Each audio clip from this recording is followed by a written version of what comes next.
ಭಗವಂತನ ಬಗ್ಗೆ ಚರ್ಚೆ ಮಾಡಬೇಕು ಅಂತ ಹೇಳಿದ್ರೆ ನಮ್ಮೆಲ್ಲರಿಗೂ ಸಂಪೂರ್ಣವಾದ ಅರ್ಹತೆ ಇರೋದಿಲ್ಲ. ಯಾಕೆಂತ ಹೇಳಿದ್ರೆ ನಾವೆಲ್ಲರೂ ಭಗವಂತನ ಒಂದು ಅಂಶ ಅಷ್ಟೇ. ಆದರೆ ಭಗವಂತ ಅಂಶಿ ಅಂತ ಹೇಳ್ತಾರೆ.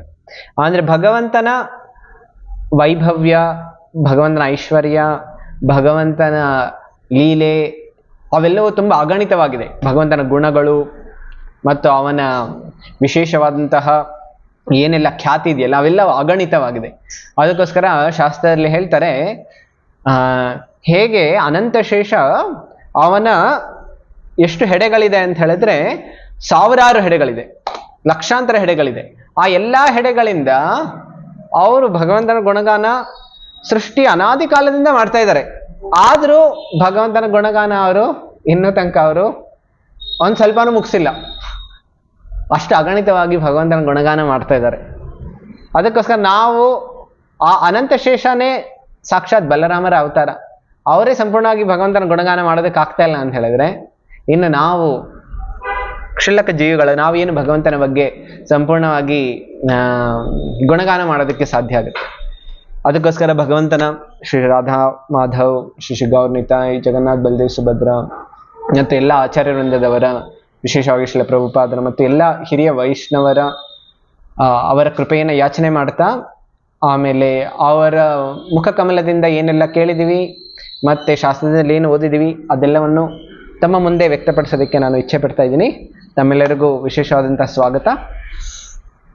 ನಾವು ಜಗನ್ನಾಥನ ಲೀಲೆ, ಮಹಿಮೆ ಅವೆಲ್ಲವನ್ನು ಚರ್ಚೆ ಮಾಡೋಕ್ಕಿಂತ ಮುಂಚೆ ಶ್ರೀ ಜಗನ್ನಾಥ್, ಬಲದೇವ್, ಸುಭದ್ರ ಅವರಿಗೆ ಪ್ರಣಾಮ ಮಂತ್ರಗಳನ್ನು ಹೇಳುವಂಥದ್ದು ತುಂಬ ಮುಖ್ಯವಾಗಿದೆ.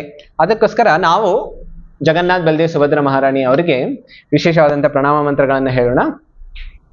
ನೀವೆಲ್ಲರೂ ಕೈ ಜೋಡಿ, ನೀವೆಲ್ಲರೂ ನನ್ನ ಜೊತೆ ಈ ನಾನು ಪ್ರಾರ್ಥನೆಯನ್ನು ಹೇಳುವಾಗ ನೀವು ಮಗ್ನರಾಗಿ ಭಕ್ತಿ ಭಾವನೆಯಿಂದ ಭಗವಂತನಿಗೆ ಪ್ರಾರ್ಥನೆಯನ್ನು ಮಾಡ್ಬೋದು.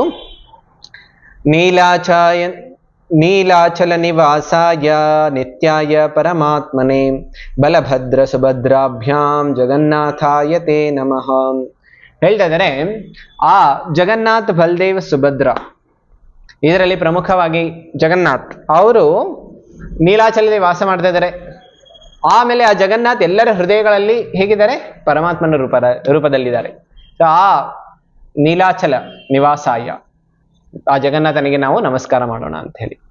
ಆಮೇಲೆ ಎರಡನೇ ಪ್ರಾರ್ಥನೆ, ದೇವದೇವ ಜಗನ್ನಾಥ ಪ್ರಪನ್ನಾರ್ತಿ ವಿನಾಶನ ತ್ರಾಹಿ ಮಾಂ ಪುಂಡರೀಕಾಕ್ಷ ಪತಿತಂ ಭವಸಾಗರೇ. ಹೇಳ್ತಾ ಇದ್ದಾರೆ, ಆ ಜಗನ್ನಾಥ್ ಯಾರು ಅಂತಾರೆ? ಎಲ್ಲಾ ದೇವಾದಿ ದೇವತೆಗಳಿಗೆ ಅವರು ದೇವರಾಗಿದ್ದಾರೆ. ಆಮೇಲೆ ಆ ದೇವಾದಿ ದೇವ ಜಗನ್ನಾಥನಿಗೆ ನಾವೆಲ್ಲ ಜೀವಿಗಳು ಏನು ಪ್ರಾರ್ಥನೆ ಮಾಡ್ಬೋದು? ನಮ್ಮೆಲ್ಲ ಜೀವನದಲ್ಲಿ ಭವಸಾಗರದಲ್ಲಿ, ಸಂಸಾರದಲ್ಲಿ ನಾವು ಎಷ್ಟೊಂದು ತಾಪತ್ರಯಗಳಿಗೆ ಒಳಗಾಗೋಗ್ಬಿಟ್ಟಿದ್ವಿ. ಅದಕ್ಕೋಸ್ಕರ ಹೇಳ್ತಾ ಇದೀವಿ, ನಾವೆಲ್ಲರೂ ಭಗವಂತ ನಿಮಗೆ ಶರಣಾಗ್ತಾ ಇದೀವಿ. ಪ್ರಪನ್ನ ಆರ್ತಿ ವಿನಾಶನ. ನಮ್ಮೆಲ್ಲರ ಜೀವನದಲ್ಲಿ ಏನೆಲ್ಲ ಕಷ್ಟ ಕೋಟಲೆಗಳಿದೆ, ದುಃಖಗಳಿದೆ, ಅವೆಲ್ಲವೂ ಯಾಕೆ ಬರುತ್ತೆ ಅಂತ ಹೇಳಿದ್ರೆ ನಾವು ಭಗವಂತನಿಗೆ ಇನ್ನೂ ಶರಣಾಗಿಲ್ಲ. ಅದಕ್ಕೋಸ್ಕರ ಬರ್ತಾ ಇದೆ. ನಾವು ಯಾವಾಗ ಭಗವಂತನಿಗೆ ಸಂಪೂರ್ಣವಾಗಿ ಶರಣರಾಗ್ತೀವಿ ಆಗ ಅವೆಲ್ಲವೂ ತಂತಾನೆ ಮಾಯ ಆಗೋಗ್ಬಿಡುತ್ತೆ. ಅದಕ್ಕೋಸ್ಕರ ಭಗವಂತನ ಕೇಳ್ತಾರೆ, ತ್ರಾಹಿ ಮಾಂ ಪುಂಡರೀಕಾಕ್ಷ. ಪುಂಡರೀಕಾಕ್ಷ ಅಂತ ಹೇಳಿದ್ರೆ ಯಾರ ನಯನಗಳು ಪುಂಡರೀಕ ಅಂತ ಹೇಳಿದ್ರೆ ಕಮಲದಂತಹ ನಯನಗಳಿದೆ. ಆ ಪುಂಡರೀಕಾಕ್ಷನಿಗೆ ನಾವು ಪ್ರಾರ್ಥನೆ ಮಾಡ್ತೇವೆ. ಪತಿತಂ ಭವಸಾಗರೆ, ನಾನು ಈ ಭವಸಾಗರದಲ್ಲಿ ಹೇಗಿದ್ದೀನಿ ಅಂತ ಹೇಳಿದ್ರೆ ಬಿದ್ದೋಗ್ಬಿಟ್ಟಿದ್ದೀನಿ. ಅದಕ್ಕೋಸ್ಕರ ದಯವಿಟ್ಟು ನನ್ನ ನೀವು ಉದ್ಧಾರ ಮಾಡಿ ಅಂತ ಹೇಳಿ. ನಮಸ್ತೆ ಜಗದಾಧಾರ ಜಗದಾತ್ಮನ್ ನಮೋಸ್ತುತೆ ಕೈವಲ್ಯ ತ್ರಿಗುಣಾತೀತ ಗುಣಂಜನ ನಮೋಸ್ತುತೆ. ಇದರಲ್ಲಿ ಹೇಳ್ತಾ ಇದ್ದಾರೆ, ಜಗದಾಧಾರ, ನೀವು ಸಂಪೂರ್ಣ ಜಗತ್ತಿನ ನಾಥ. ಬರೀ ಜಗನ್ನಾಥ್ ಬರೀ ಕೆಲವು ಸಲ ಅನ್ನಿಸ್ಬೋದು ಇವರು ಬರೀ ಒರಿಯ ನಾಥ ಅಂತ, ಒರಿಸ್ಸಾ ದೇಶದ ಅವ್ರಿಗೆ ಮಾತ್ರ ಭಗವಂತ ಮೀಸಲಾಗಿದ್ದಾರಾ? ಇಲ್ಲ. ಅದಕ್ಕೆ ಹೇಳಿ ಜಗತ್ತಿನ ನಾಥ, ಸಂಪೂರ್ಣ ಜಗತ್ತಿನ ನಾಥ. ಸಂಪೂರ್ಣ ಜಗತ್ತು ಅಂತ ಹೇಳಿ ಬರೀ ಭಾರತನೂ ಅಷ್ಟೇ ಅಲ್ಲ, ಸಂಪೂರ್ಣ ಜಗತ್ತು ಅಂತ ಹೇಳಿದ್ರೆ ಬರೀ ಭೂಗೋಳನೂ ಅಷ್ಟೇ ಅಲ್ಲ, ಭೌತಿಕ ಜಗತ್ತು, ಆಧ್ಯಾತ್ಮಿಕ ಜಗತ್ತು ಎಲ್ಲದರ ನಾಥ ಆ ಜಗನ್ನಾಥ. ಅದಕ್ಕೋಸ್ಕರ ಹೇಳ್ತಾ ಇದ್ದಾರೆ, ನಮಸ್ತೆ ಜಗತ್ ಆಧಾರ. ಭಗವಂತ ಏನ್ ಮಾಡ್ತಾ ಇದ್ದಾರೆ? ಆಧಾರರಾಗಿದ್ದಾರೆ. ಜಗದಾತ್ಮನ್ ನಮೋಸ್ತುತೆ. ಆ ಸಂಪೂರ್ಣ ಜಗತ್ತಿಗೆ ಆತ್ಮನೂ ಅಷ್ಟೇ. ಆತ್ಮ ಅಂತ ಹೇಳಿದ್ರೆ ಹೇಗೆ ನಮ್ಮ ಶರೀರದಲ್ಲಿ ಯಾವಾಗ ಆತ್ಮ ಇರುತ್ತೆ ಆವಾಗಲೇ ತಾನೇ ಎಲ್ಲ ಶರೀರದ ಬೇರೆ ಬೇರೆ ಭಾಗಗಳೆಲ್ಲ ಚಲನೆ ವಲನೆ ಆಗುತ್ತೆ. ಯಾವಾಗ ಆತ್ಮ ಹೋಗ್ಬಿಡತ್ತೆ ಆಗ ಶರೀರ ಕೆಲಸ ಮಾಡೋದು ನಿಂತೋಗ್ಬಿಡತ್ತೆ. ಅದೇ ರೀತಿ ಭಗವಂತ ಏನು ಅಂತ ಹೇಳಿದ್ರೆ ಆತ್ಮ ಇದ್ದಾಗೆ ಸಂಪೂರ್ಣ ಜಗತ್ತಿಗೆ ಕೈವಲ್ಯ ತ್ರಿಗುಣ ಅತೀತ. ಅವರು ಕೈವಲ್ಯ ಮತ್ತು ತ್ರಿಗುಣಗಳಿದೆ, ಸತ್ವ ರಜ ತಮ, ಇವೆಲ್ಲಕ್ಕೂ ಮೇಲಿದ್ದಾರೆ. ಗುಣಂಜನ ನಮೋಸ್ತುದೆ, ಆ ಭಗವಂತನಲ್ಲಿ ಎಲ್ಲ ದಿವ್ಯ ಗುಣಗಳು ಇದೆ. ನಮ್ಮಲ್ಲಿ ಎಷ್ಟೊಂದು ದೋಷಗಳಿರುತ್ತೆ, ಗುಣದ ಜೊತೆ ದೋಷಗಳು ಬಂದ್ಬಿಡುತ್ತೆ. ಜ್ಞಾನ ಇರುತ್ತೆ, ಆಮೇಲೆ ಜ್ಞಾನದಿಂದ ದೋಷ ಏನ್ ಬರುತ್ತೆ, ಅಹಂಕಾರ ಗರ್ವ ಬಂದ್ಬಿಡುತ್ತೆ. ನಾನು ಇಷ್ಟೊಂದು ಮಾಡ್ತಾ ಇದ್ದೀನಿ, ಇಷ್ಟೊಂದು ಗೊತ್ತಿದೆ ನನಗೆ. ಆಮೇಲೆ ಕೆಲವು ಸಲ ಬೇರೆ ದೊಡ್ಡ ದೊಡ್ಡ ಸಾಧನೆನೂ ಮಾಡ್ಬಿಡ್ತೀವಿ. ಆಮೇಲೆ ಸಾಧನೆ ಮಾಡ್ತೀವಿ, ಆಮೇಲೆ ದಾನ ಮಾಡ್ತೀವಿ, ಆಮೇಲೆ ಎಷ್ಟೊಂದು ಜಪ ತಪ ಮಾಡ್ಬಿಡ್ತೀವಿ. ಆಮೇಲೆ ನಮ್ಗನ್ಸುತ್ತೆ ನನ್ಗಿಂತ ಬೆಟರ್ ಯಾರು ಇಲ್ಲ ಅಂತಹ ಭಾವನೆ ಬಂದ್ಬಿಡುತ್ತೆ. ಆ ರೀತಿ ನಮ್ಮಲ್ಲೆಲ್ಲ ದೋಷಗಳಿರುತ್ತೆ, ಆದ್ರೆ ಭಗವಂತನಲ್ಲಿ ಬರೀ ಗುಣಗಳು ಮಾತ್ರ ಇರುತ್ತೆ, ದೋಷಗಳು ಇರೋದಿಲ್ಲ. ಆ ಭಗವಂತನಿಗೆ ನಾವು ನಮಸ್ಕಾರ ಮಾಡೋಣ ಅಂತ ಹೇಳಿ. ಈಗ ಜಗನ್ನಾಥರಿಗೆ ಪ್ರಾರ್ಥನೆ ಮಾಡಿದ್ದಾಯ್ತು, ಈಗ ಬಲರಾಮರಿಗೆ ಪ್ರಾರ್ಥನೆಯನ್ನ ಮಾಡೋಣ. ನನ್ನ ಹಿಂದೆ ಹೇಳಿ: ನಮಸ್ತೆ ಹಲದೃಗ್ರಾಮ, ನಮಸ್ತೆ ಮುಷಲಾಯುಧ, ನಮಸ್ತೆ ರೇವತಿ ಕಾಂತ, ನಮಸ್ತೆ ಭಕ್ತವತ್ಸಲ. ಹೇಳ್ತಾ ಇದ್ದಾರೆ ಆ ಭಗವಂತ ಬಲರಾಮ. ನಾವು ಹರೇ ಕೃಷ್ಣ ಮಹಾಮಂತ್ರ ಜಪ ಮಾಡ್ತಾ ಇದೀವಿ. ಹರೇ ಕೃಷ್ಣ ಕೃಷ್ಣ ಕೃಷ್ಣ ಹರೇ ಹರೇ, ಹರೇ ರಾಮ ರಾಮ ರಾಮ ಹರೇ ಹರೇ. ಕೆಲವು ಭಕ್ತರೆಲ್ಲರೂ ಕೇಳ್ತಾರೆ ಈ ರಾಮ ಅಂದ್ರೆ ಯಾರು ಅಂತ. ರಾಮ ಅಂತ ಹೇಳಿದ್ರೆ ಅಯೋಧ್ಯೆಯ ರಾಮಚಂದ್ರನ, ಇಲ್ಲ ರೋಹಿಣಿ ನಂದನ ಬಲರಾಮನ, ಇಲ್ಲ ವೃಂದಾವನದ ರಾಧಾರಮಣ ರಾಮ, ಆ ರಾಮನ ಅಂತ ಹೇಳಿ ಎಷ್ಟೋ ಜನ ಪ್ರಶ್ನೆ ಕೇಳ್ತಾರೆ. ಈಗ ಆ ಭಗವಂತ ಆ ಭಕ್ತರ ಯಾವ ಭಾವನೆಯ ಮುಖಾಂತರ ಭಗವಂತ ಆ ರಾಮನ ಹೆಸರಿನಲ್ಲಿ ಬೇರೆ ಬೇರೆ ಆ ಭಕ್ತರಿಗೆ ಭಗವಂತ ಅವರ ಜೊತೆ ಪ್ರತಿಸ್ಪಂದಿಸ್ತಾರೆ. ಅದಕ್ಕೋಸ್ಕರ ಇಲ್ಲಿ ರಾಮ ಅಂತ ಹೇಳಿದ್ರೆ ಬಲರಾಮ ರಾಮ, ಇಲ್ಲಿ ಹಲದೃಗ್ರಾಮ ಅಂತ. ಆ ರಾಮನ ಕೈಯಲ್ಲಿ ಏನಿದೆ, ಧನುಷ್ ಇಲ್ಲ, ಏನಿದೆ ಹಲ. ಹಲ ಅಂತ ಹೇಳಿದ್ರೆ ನೇಗಿಲು. ಹಲದೃಗ್ರಾಮ. ನಮಸ್ತೆ ಮುಷಲಾಯುಧ, ಮುಷಲ ಇಟ್ಕೊಂಡಿದ್ದಾರೆ ಅಂದ್ರೆ ಅವರು ಗದೆ ಬೀಸ್ತಾ ಇದ್ದಾರೆ. ಯಾರ ಮೇಲೆ ಗದೆ ಬೀಸ್ತಾರೆ? ಅವರು ಅಸುರರ ಮೇಲೆ ಗದೆ ಬೀಸ್ತಾರೆ. ಯಾಕಂದ್ರೆ ಎಲ್ಲ ಅಸುರಗಳ ಅವರು ನಾಶವನ್ನ ಮಾಡ್ತಾರೆ. ನಮಸ್ತೆ ರೇವತಿ ಕಾಂತ, ಆ ಭಗವಂತನ ಕಾಂತ ಯಾರು ಅಂತ ಹೇಳಿದ್ರೆ ರೇವತಿ. ನಮಸ್ತೆ ಭಕ್ತವತ್ಸಲ, ಆ ಭಗವಂತನ ಬಲರಾಮರಿಗೆ ನಮಸ್ತೆ ಮಾಡ್ತಾ ಇದ್ದಾರೆ. ಆಮೇಲೆ ಸುಭದ್ರ ಮಹಾರಾಣಿಗೂ ನಮಸ್ಕಾರ ಮಾಡ್ಬೇಕು.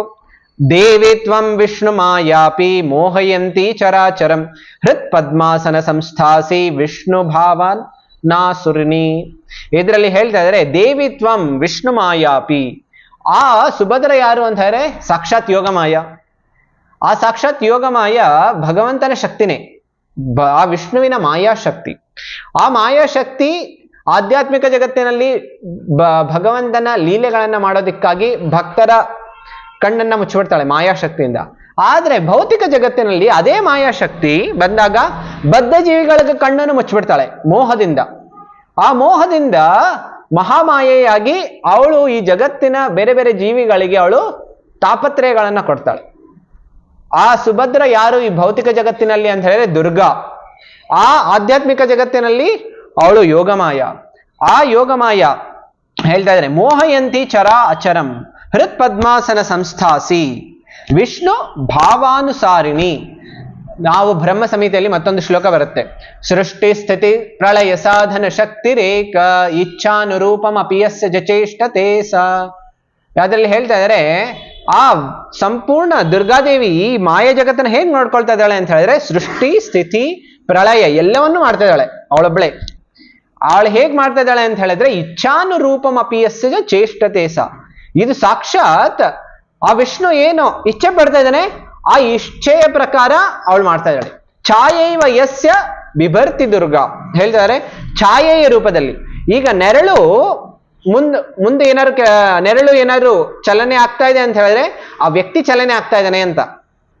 ನೆರಳು ತಂತಾನೆ ಏನು ಚಲನೆ ಆಗೋದಿಲ್ಲ, ಬೇರೆ ಬೇರೆ ಪರಿವರ್ತನೆ ಆಗೋದಿಲ್ಲ.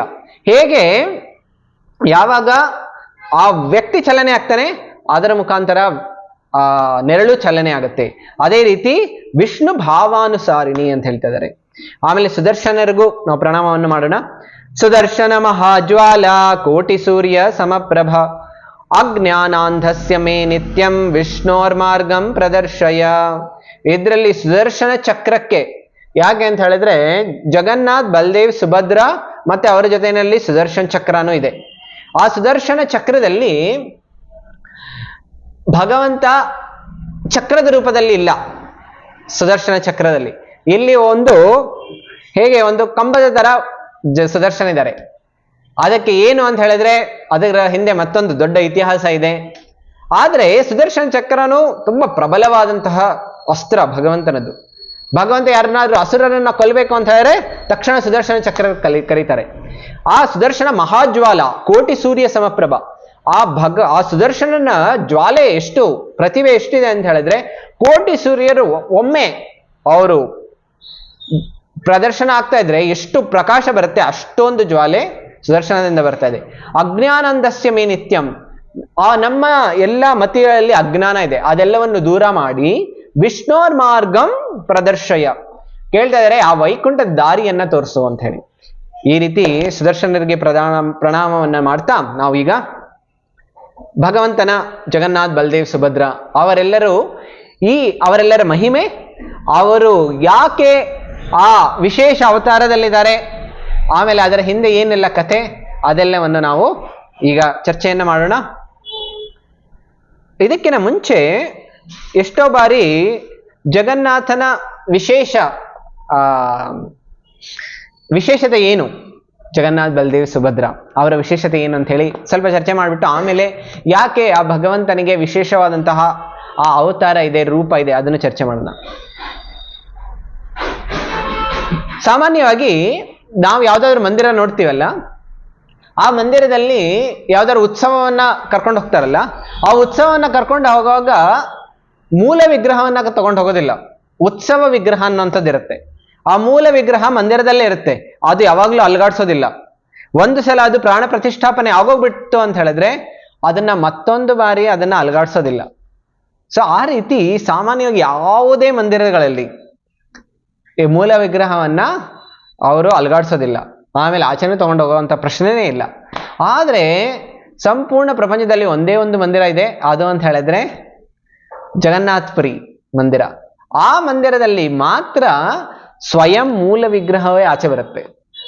ಅಲ್ಲಿ ಉತ್ಸವ ವಿಗ್ರಹ ಆ ರೀತಿ ಏನೂ ಇಲ್ಲ, ಸಾಕ್ಷಾತ್ ಜಗನ್ನಾಥನೇ ಆಚೆ ಬರ್ತಾರೆ. ಯಾಕೆ ಅಂತ ಹೇಳಿದ್ರೆ ಸಾಮಾನ್ಯವಾಗಿ ನಮ್ಗೆಲ್ಲರಿಗೂ ಅನ್ನಿಸ್ತಾ ಇರುತ್ತೆ, ಮನೆ ತುಂಬಾ ದೂರ ಇದೆ, ಆಮೇಲೆ ಇಲ್ಲಿಂದ ಮಂದಿರದ ಹತ್ರ ಹೋಗ್ಬೇಕು ಅಂತ ಹೇಳಿದ್ರೆ ಹೇಗೆ ಸಾಧ್ಯ ಆಗುತ್ತೆ, ಈಗ ಎಲ್ಲ ಆನ್ಲೈನ್ ಫೆಸಿಲಿಟಿ ಇದೆ, ಝೂಮ್ ಇದೆ, ಯೂಟ್ಯೂಬ್ ಇದೆ, ಇಲ್ಲಿಂದಾನೇ ನಾವು ಜಾಯ್ನ್ ಆಗ್ಬಿಡ್ತೀವಿ, ಮಂದಿರಕ್ಕೆಲ್ಲ ಹೋಗುವಂಥ ಸಮಯ ಇಲ್ಲ ನಮಗೀಗ, ಆಮೇಲೆ ಅಷ್ಟು ಈಗ ನಾನು ವಯಸ್ಸು ಹೋಗ್ಬಿಟ್ಟಿದೆ, ನಾ ಹೇಗೆ ಹೋಗೋದಕ್ಕೆ ಸಾಧ್ಯ ಆಗುತ್ತೆ ಅಂತ ಹೇಳಿ ನಾವು ಕೆಲವು ಸಲ ಮಂದಿರಕ್ಕೆ ಹೋಗೋದಕ್ಕೆ ಇಚ್ಛೆ ಇರೋದಿಲ್ಲ. ಮಂದಿರನೇ ಇಲ್ಲಿ ಬಂದ್ಬಿಟ್ರೆ ನಮ್ಮನೆ ಹತ್ರ ಅಂತ ಹೇಳಿ ನಮಗೆಲ್ಲ ಖುಷಿ. ಆ ಮಂದಿರ ಹೇಗೆ ಮನೆ ಹತ್ರ ಬರೋದಕ್ಕೆ ಸಾಧ್ಯ ಆಗತ್ತಾ? ಸಾಮಾನ್ಯವಾಗಿ ಸಾಧ್ಯ ಆಗೋದಿಲ್ಲ. ಭಗವಂತ ಅಲ್ಲೇ ಇರ್ತಾರೆ, ನಾವು ಹೋಗ್ಬೇಕಾಗತ್ತೆ. ಆದ್ರೆ ಜಗನ್ನಾಥ್ ಎಷ್ಟು ದಯಾಳು ಅಂತ ಹೇಳಿದ್ರೆ ಜಗನ್ನಾಥನಿಗೆ ಅನ್ಸುತ್ತೆ, ಈ ಕಲಿಯುಗದ ವಾಸಿಗಳೆಲ್ಲರೂ ಜಾಸ್ತಿ ತಿರ್ಗಾಡೋದಕ್ಕೆ ಇಚ್ಛೆ ಪಡೋದಿಲ್ಲ. ಅದೇ ಮೂವಿ ಥಿಯೇಟರ್ಗೆ ಹೋಗ್ಬೇಕು ಅಂತ ಹೇಳಿದ್ರೆ ತಕ್ಷಣ ಪ್ಲಾನ್ ಮಾಡಿ ಹೋಗ್ಬಿಡ್ತಾರೆ. ಆಮೇಲೆ ಫಿಲಮ್ ಗೇಟ್, ಆಮೇಲೆ ಬೇರೆ ಬೇರೆ ಟೂರ್ ಮಾಡ್ಬೇಕು ಅಂತ ಹೇಳಿ ಹೋಗ್ಬಿಡ್ತಾರೆ.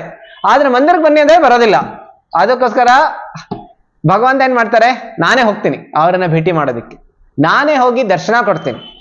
ಆ ದರ್ಶನ ಕೊಟ್ರೆ ಅವರೆಲ್ಲರೂ ಉದ್ಧಾರ ಆಗ್ತಾರೆ ಅಂತ ಹೇಳಿ ಸಾಕ್ಷಾತ್ ಜಗನ್ನಾಥ್, ಬಲದೇವ್, ಸುಭದ್ರ ಮೂರೂ ಜನ ಒಂದು ರಥ ಮಾಡ್ಕೊಂಡು ಬರ್ತಾರೆ.